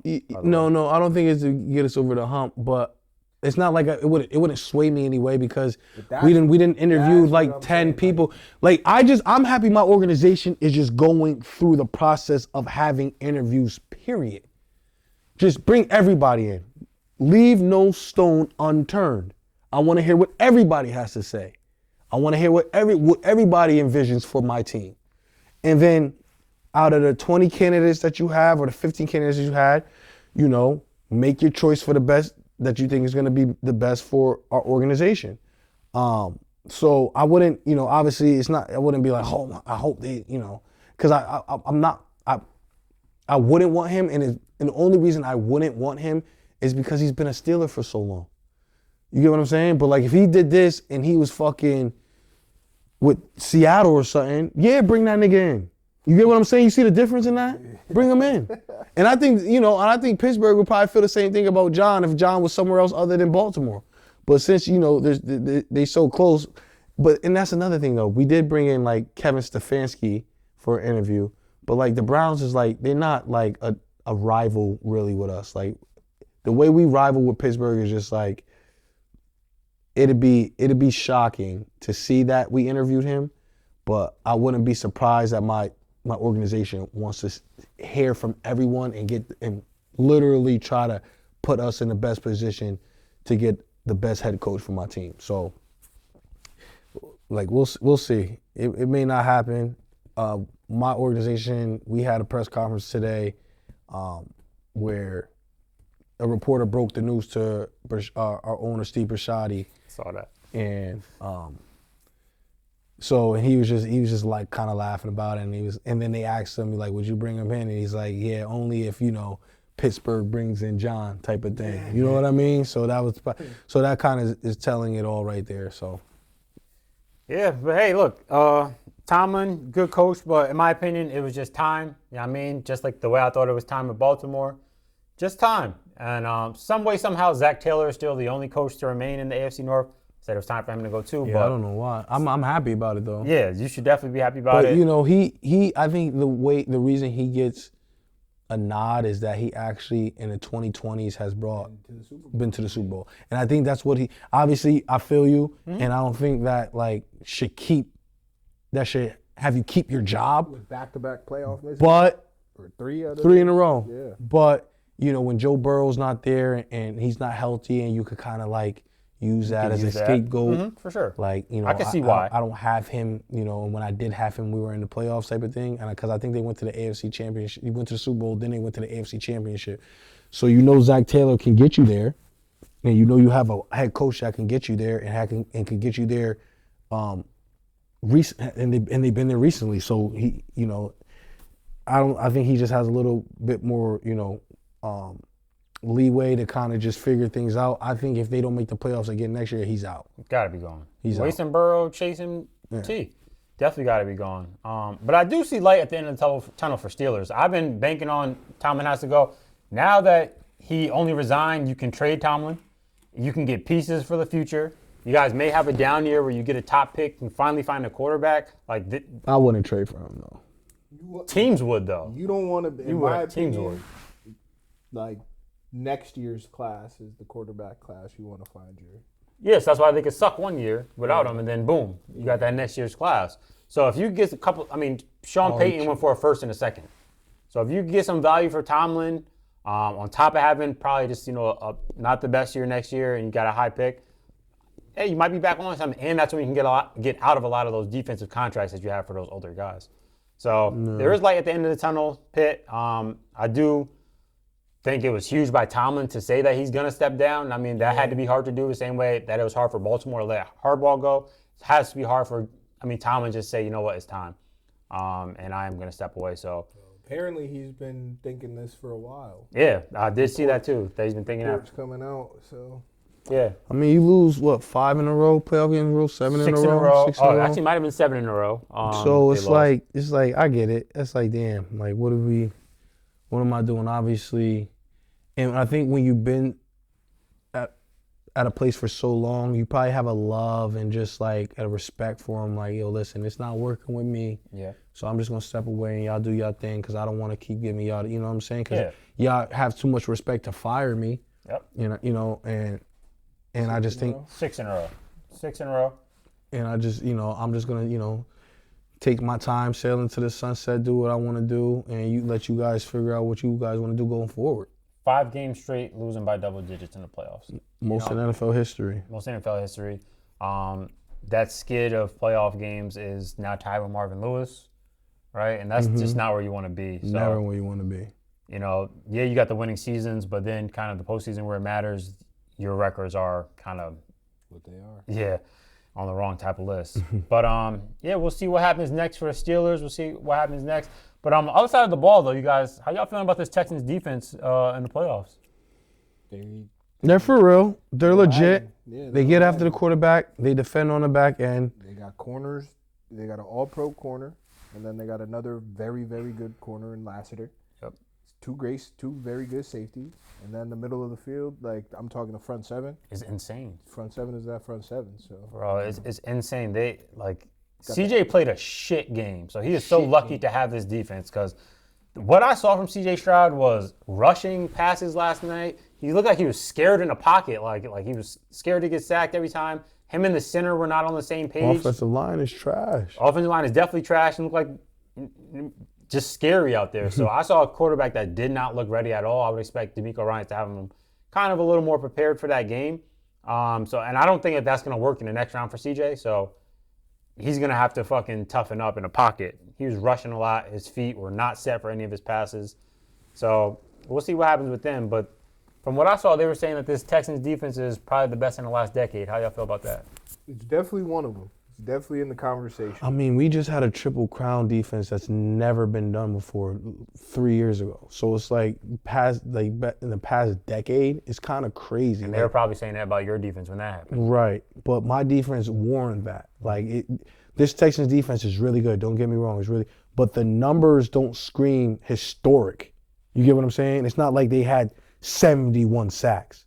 It's not like they had 45 turnovers. You get what I'm saying? No, I get what you're saying. Are they good? Hell yeah, they're fucking good. Do they stop and do they not allow you to do a lot of the shit you want to do? Hell yeah. But obviously the last decade, I think they're scoring. How far you go back? 2016? Mm-hmm. Yeah, because that eliminates that Broncos. Because you had Saxonville. Yeah. You had our defense. Who else? I feel like I'm missing somebody. I feel like I'm missing somebody who had a good defense. The 49ers have had a few very good defenses in this window. I wouldn't, listen, if the numbers, what are the numbers are, and they're historically up there with, the other teams, and I'll give them that credit, but I just don't. Yeah, I just don't. Yeah, you can conversate about it. You can talk about it, but the thing that makes it go is that front four, with Will Anderson and Daniil Hunter. That shit is scary, bro. And yeah, listen, man, them boys is bad. The boys is bad. Daniil Hunter is quiet. I don't even know what the guy sounds like. I honestly don't know what he sounds like. Daniil Hunter, if you're between 25, 35, maybe 40, whatever, Levante David and Daniil Hunter are the two most underrated defensive players of our era. Those dudes do nothing but be consistent and don't get the accolades for being consistent. And when I say be consistent, I mean being a top performer at your position, among others. But you just don't get the recognition that those other people get. Yep, can't argue with that at all. So that is the round one recap of the NFL playoffs. Now, since we all are looking for head coaches and coordinators, we just want to jump in. I just want to get their thoughts on who they think they're going to bring in. So Trey, you have an offensive coordinator position open. Who do you think you're bringing in? Mike McDaniel, kid. Bring my boy home. Let's get some of that exotic run shit. And he's a great pass game coordinator too. So I personally, he's my number one choice. I wouldn't mind bringing in Brian Dable as being an OC. Or, unfortunately, like my real guy, the coach who just took the head coaching job, the coach from North Texas, who now took the head coaching job at Oklahoma State, he would really be my pick. What he's done with some quarterbacks now I know it's college, right? Tom Monkey came from college. A lot of people come from college, so whatever. But that dude, I can't remember his name right now, but he would be my dark horse. He's the coach of what? He's the new coach of Oklahoma State right now. And his quarterback that he just brought with him is Is it Eric Morris? Eric Morris. Is Eric Morris? And his quarterback, like Metamaker or whatever his name is, that dude is being mocked very high in the draft after this one. Okay, so you, Eric Morris. Molly, what do we think about head coach and defensive coordinator? I only have. His head coach is going to be Jesse Minter. So. No. Would you take that? It's gonna be. I don't want Jesse Minter over Brian Flores. It's going to be because Jesse Minter is still on the Harborough tree, and I don't want that. I don't want that tree. If we're going to start fresh and we're going to get away from that, get away from it. Now, I'm not saying Jesse Minter's not a hell of a defensive coordinator and he shouldn't get an interview and he shouldn't get a look. But if we're going to start fresh and we're going to start new, start fresh and start new. So I like my number one is Brian Flores. My number two, now that I've been, hearing about him and looking into him a little more, is Clint Kubiak, the offensive coordinator for Seattle. I think it's between Kubiak and Minter for it. And as an OC, I would love Mike McDaniel. I would love Mike McDaniel to have Lamar Jackson and Derrick Henry and literally do whatever he wants to do with them. You know what I'm saying? Deploy them any way possible. Because we've seen how, good Miami's offense is when they're going. And that's with like Tua. So with that being said, I think, Mike McDaniels, I don't know if he's going to get another head coaching job. And if he does, tip my hat to him. Personally, I don't think he wants one, I think, it's just, I seen this clip of him as a coordinator, like his personality, and it's kind of like year one, year two when the Dolphins were good. I think the Dolphins kind of broke him mentally. Yeah, he looks like he's just not the same guy, bro. He doesn't speak the same. Yeah. There's a lot. So I think he's going to take a break. I think he's definitely going to take a coordinator position in this cycle. I think he also will be back as a head coach. But I think this time around he's about to take a coordinator position somewhere. I think if we hire Brian Flores or Clint Kubiak, we cooking with grease. Now, if we hire Clint, I would want, as defensive coordinator, I don't know if Brian would leave Minnesota. You need to agree. Yeah, but if one of them as a head coach is the OC or the DC, then I will only need another one. You get what I'm saying? Because if it was Brian, then we need an OC. If it's Clint, then we need a DC. And if Steve Bisciotti can pass somebody a blank check, excuse me, and I'm saying you got to replace head coach, OC, and DC. Yeah, but he's saying if Clint comes in, he's going to be my OC. He's going to be my head coach and my OC. you still got to bring in an OC, but Clint will be doing the job. Right. And Brian Flores he's not going to. I don't think we're going to. Maybe we bring in another DC, but somebody he knows. Bring in a DC. He's going to bring somebody. in Yeah, well, somebody he knows, but he's going to be the one running That's it. what I'm saying. You got 3. Just like Andy Reid, like obviously, right? You bring in, Eric. Matt Nagy or Eric Bennett or Eric, but we know who's running the. Yeah, but we know who's running the it. enemy was calling the plays when he was there. Andy Reid became the play caller when he left and he brought over Matt Nagy. So yeah, listen. I only got 3 guys that I'm really on my wish list. So if we could do that, and listen, and my dark horse is even Robert Saleh, the defensive coordinator for San Fran. You would take him as your head coach? I mean, yeah. I think he has some good stuff. I can't, take what he did with, what was it, the Jets, and think that he's not a good head coach, because that's just, it's just the Jets. It's just the Jets, and I don't want nobody from the Harborough tree. I want somebody fresh. I want somebody new. I don't want nobody from our past that has any ties to anything like that. And I think we're in a real good position. I think we're the hottest job you can get. I think, out of all the choices and all the candidates that we had, I don't think anybody's running to any other job first other than the Baltimore Ravens. You got the most ideal. We have everything.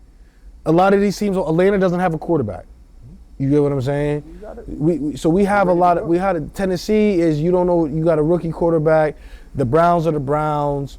Only thing you guys really have to do this offseason is just rebuild the offensive line. Hell no, they need pass rushers, nigga. Yeah, Baltimore needs pass rushers. Yeah, we need pass rushers too. But I think if we bring in a Brian Flores, I don't think I'm gonna put it to you this way, because I was listening to a guy online and he said about Owe, and it says the fact that Orr couldn't tap in to Owe. Like the DC from the Cardinals, the Chargers did, says more about Orr than it says about Owe. Because if you're not if he could do that over there, he could have did that over here. That's what I was saying with the trade. You get what I'm saying? Yeah. So even with like a Mike Green or somebody else, like we don't even know how good my second round pick. We don't know. He had I think 3 sacks this year, 3 or 4 sacks this year. We don't know how good he could be because of Orr. You get what I'm saying? No, I get it. Away, before we traded him, he had how many? I don't even think he had a sack. Or 1.5 or something before the trade. He goes somewhere else with a defensive-minded, a better defensive coordinator. He turns up. He had 2 sacks in the playoff, a strip fumble, and now we're looking at him in a different light. So it's all about your play caller, and it's all about your personnel. Who's in charge of those, and who's in charge of calling those plays for your personnel. And I think that if you get a defensive guy in who can tap in more than Orr did, because it falls on John. He just should have never been an OC. You don't go in the middle prime of DC, prime of Lamar Jackson, and obviously you did it, but you never picked from that same tree twice. You went and you got Mike McDaniel. It worked out. So you're like, okay, now I could do this. I know how to pick. Okay, or now you do this. And it wasn't what it was, or wasn't what it wasn't supposed to be. So, I just think we just need to get defensive. I need the defense back. The offense is going to take care of itself. I've seen Lamar Jackson is top 3 all time in points per game as a quarterback. I think it goes Tom Brady, Patrick Mahomes, Lamar Jackson. That's how it goes. And meaning that he did this with Greg Roman. We were the top offense with Greg Roman. You get what I'm saying? Yeah. So it ain't nothing about offense. My quarterback is the offense. My quarterback makes up the offense. It's the defense I need to get to come along. Because when we have a defense, then we're the number 1 seed. Then we're looking really good. Now we're a real formidable team. So I think once we solidify the defense play caller, and obviously we got to get a couple guys in there. Personnel needs to upgrade. Personnel or restructures. Yeah. Some restructures definitely in there. So Like I said, we have we have everything. We have everything we need. Now, some of the players that we have, they haven't played up to their par, so they need to restructure or play cuts, and hopefully they do that in the betterment of the team so we could be fucking nice. Like, you got paid already. You guys, haven't lived up to your contract. Give some of the shit back so we could build an offensive line. So I could build a better defensive line. So Roquan, you can, when you have the front four and you could be a better linebacker. Or Marlon, when we have a better pass rush, you could be a better corner. You know what I'm saying? Everything is tied to everything once the front is set. Yep. Jimmy Smith was saying that. Right. And then even the offensive line, like, give me some money back so we could go get some guards. Yep. There's some free agent guards that are going to be available from the Browns and Kevin Zeichler. I'll bring him back. How about that? Do you think it was a mistake letting him leave the building? It was definitely a mistake letting him leave the building. Yeah. I can't believe we let him leave the building. I don't know why we let him leave the building, and I don't know why we didn't get him back after the year that he left the building, got that bag he got, and then he was able to go grab again, and we didn't grab him. Yeah. I think we need to bring Calais Campbell back. We were trying to trade for him in the middle of the season. He wanted to finish his season out with Arizona because they were still in kind of, they were floating around where they could still be good. But he's still productive. He's still productive. Very productive. One of PFS, best defensive tackles. Top 15 tackle.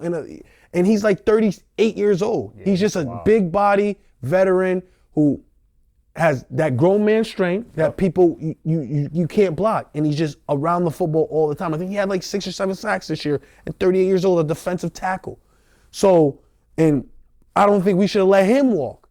So there's a lot of things that we can do. And I think Zeitler and Campbell, veterans, those are cheaper. We get rid of Van Noy, we get rid of some of these other guys, and we bring in those guys, and hopefully we still have our draft picks that we have, and they still develop, and we're able to get them to grow. And Malachi Starks is a better safety, and Mike Green is a better pass rusher, and things like that happen for us. And I think Emory Jones that we got from LSU, he comes in, and he was hurt all year. He comes in and he's better. So we have a set roster, and I think any coach out there looks at every available job and Baltimore has the best thing cooking right now. So if I just go there and I can just fine-tune some things, restructure some things, the quarterback's in place, the running back's in place, they have, good wide receivers, the defense is good, they just need a play caller to unlock or unleash or bring them back to what they were. And I think Brian Flores would do that, or Mike McDaniel, as an OC, or Clint as an OC, or Solomon as a defensive coordinator. But we'll see, yo. We'll see. I like Jesse Minter. I do. There's nothing wrong with him. I just don't want the same tree. Yeah, I hope y'all. And I think he's gonna get a job somewhere else. Hopefully he is. He's not gonna. And y'all deny him, and then he stay home. Nah, he's not. He's gonna get another job somewhere else. He definitely will. Then we'll just move on to the Cowboys DC search. Zach Orr. Hell no. So we like head coaches to be our Todd DC. Monken. As the DC. As the DC. Y'all keep me. Yeah, we good on OC. Oh, you good on OC? We were good on offense. We're good on offense this year. And Brian Schottenheimer calls offense anyway. For DC, I would either need Flores, Saleh, or Raheem Morris. And us, we like previous head coaches to be our coordinators. So I'll take I'll take those three. I don't want the person that they interviewed today, which was Jonathan Gannon. I'm pretty good on Gannon. That's a good fit.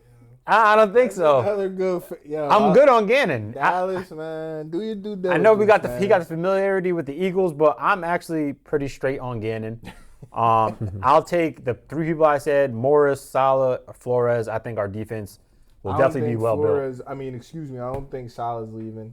Yeah, he may not. Why is he gonna leave for another DC job? Correct. If I wants to leave for head coach. Shanahan's that's his man. It is his man. So and Flores maybe, because I believe he either needs an extent. This was his last year. Yeah, he's free. So Flores. Yeah. So they're Minnesota's either gonna have to pay him, or and we'll back him up. Jerry will back him up. So you come home with us, and then I got Jim Leonard, who was pretty sure the passing game coordinator for the Broncos. He's just he's a good defensive mind. He's never called plays though, so that's the only thing that scares me. You haven't called plays, but you've been around defense so much where you're like the hot guy right now. That's also, how I feel about. So we don't need a DC right now, but we will in a few weeks, maybe a few months, whatever. But for us, I hope we keep it in house and promote Navarro Bowman, who's never called defense too. Never like called that, plays, but defense as a defensive mind, I think that he's one of the best in the business at the moment. So yep, makes sense. So yeah, we both got those kind of guys that we think that could come in and just be those young minds that could transform our team. So that's who I'm thinking. And I do hope we bring Al Harris back, not as a DC, but just somewhere on the defensive side of the ball because he teaches our DBs how to get to it. I would take Al Harris as a DC too. Look at that. So yeah, I hope we do bring Al Harris back in the building because he's gonna be a hot name. I feel like this cycle again. But that is who we all have for our coaches. Trey's OC and DC. We got Maul's head coach, DC and OC, and then you got the Dallas Cowboys, DC. Now we are going to move on to round 2 of the playoffs and give our predictions for the week coming up. We got the Buffalo Bills at the Denver Broncos. The spread is Bills -1.5. How we feeling? Give me the Bills. Wow, the Bills are favored. In Denver. Gotta go with Buffalo. Against that defense, crazy. Gotta go with Buffalo. I'm also going Bills -1.5. Once again, putting my faith in the AFC and Josh Allen.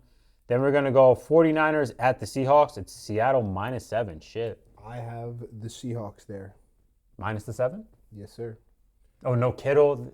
I think that's going to be huge against that this defense, team. Like the 49ers couldn't move the ball the last time they played with Kittle.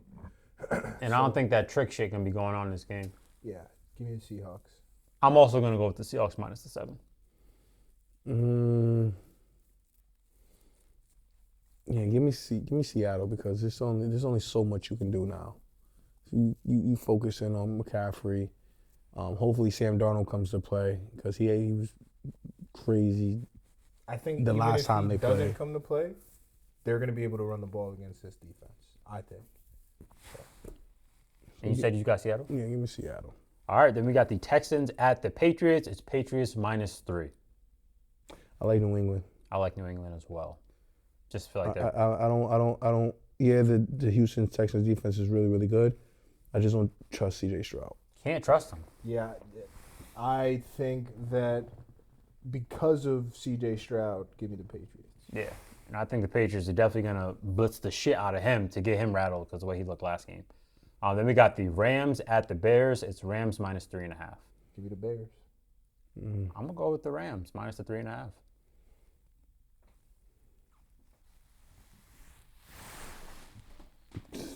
Give me the Chicago, man. These motherfuckers. The Bears, 2 people on the the Bears. Chicago, this is going to be that they're the Jaden Daniels. Of last year? Yep. All right, we'll see what happens there.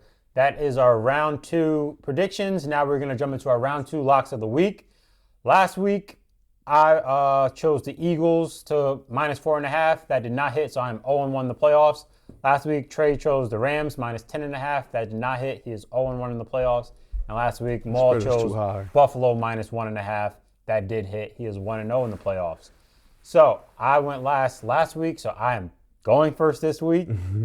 And I am going with Buffalo Bills -1.5 against the Broncos. Yeah, nigga, get him away from Josh. Let me ride with Get him away from my boy. Josh. So I'm going with the Bills -1.5 for my lock of the week. And Trey, I think you went second last week. So Maul's going to be the last go pick. ahead. No, it's your turn. Me? Yeah. Give me the Bears, man. Trey's going with the Bears -3.5 against the Rams. And then Molly, where are we going? No, you're not going to jinx Donald like that. No, I'm hot in the playoffs. No, you ain't going to do that to Donald in now. Give me New England, man. Maul's lock of the week.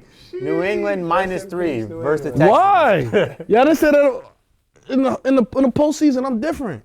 I'm 1-0. Y'all 0-1 in the postseason. I'm a postseason picker. All right, picker. All right, y'all. That is our lock of the week for week 2 of the NFL.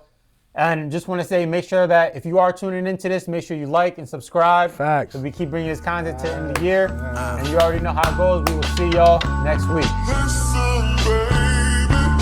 Say you love me, lie to me, sweet. Double R stitched in my seat. Powder footprints falling off my feet.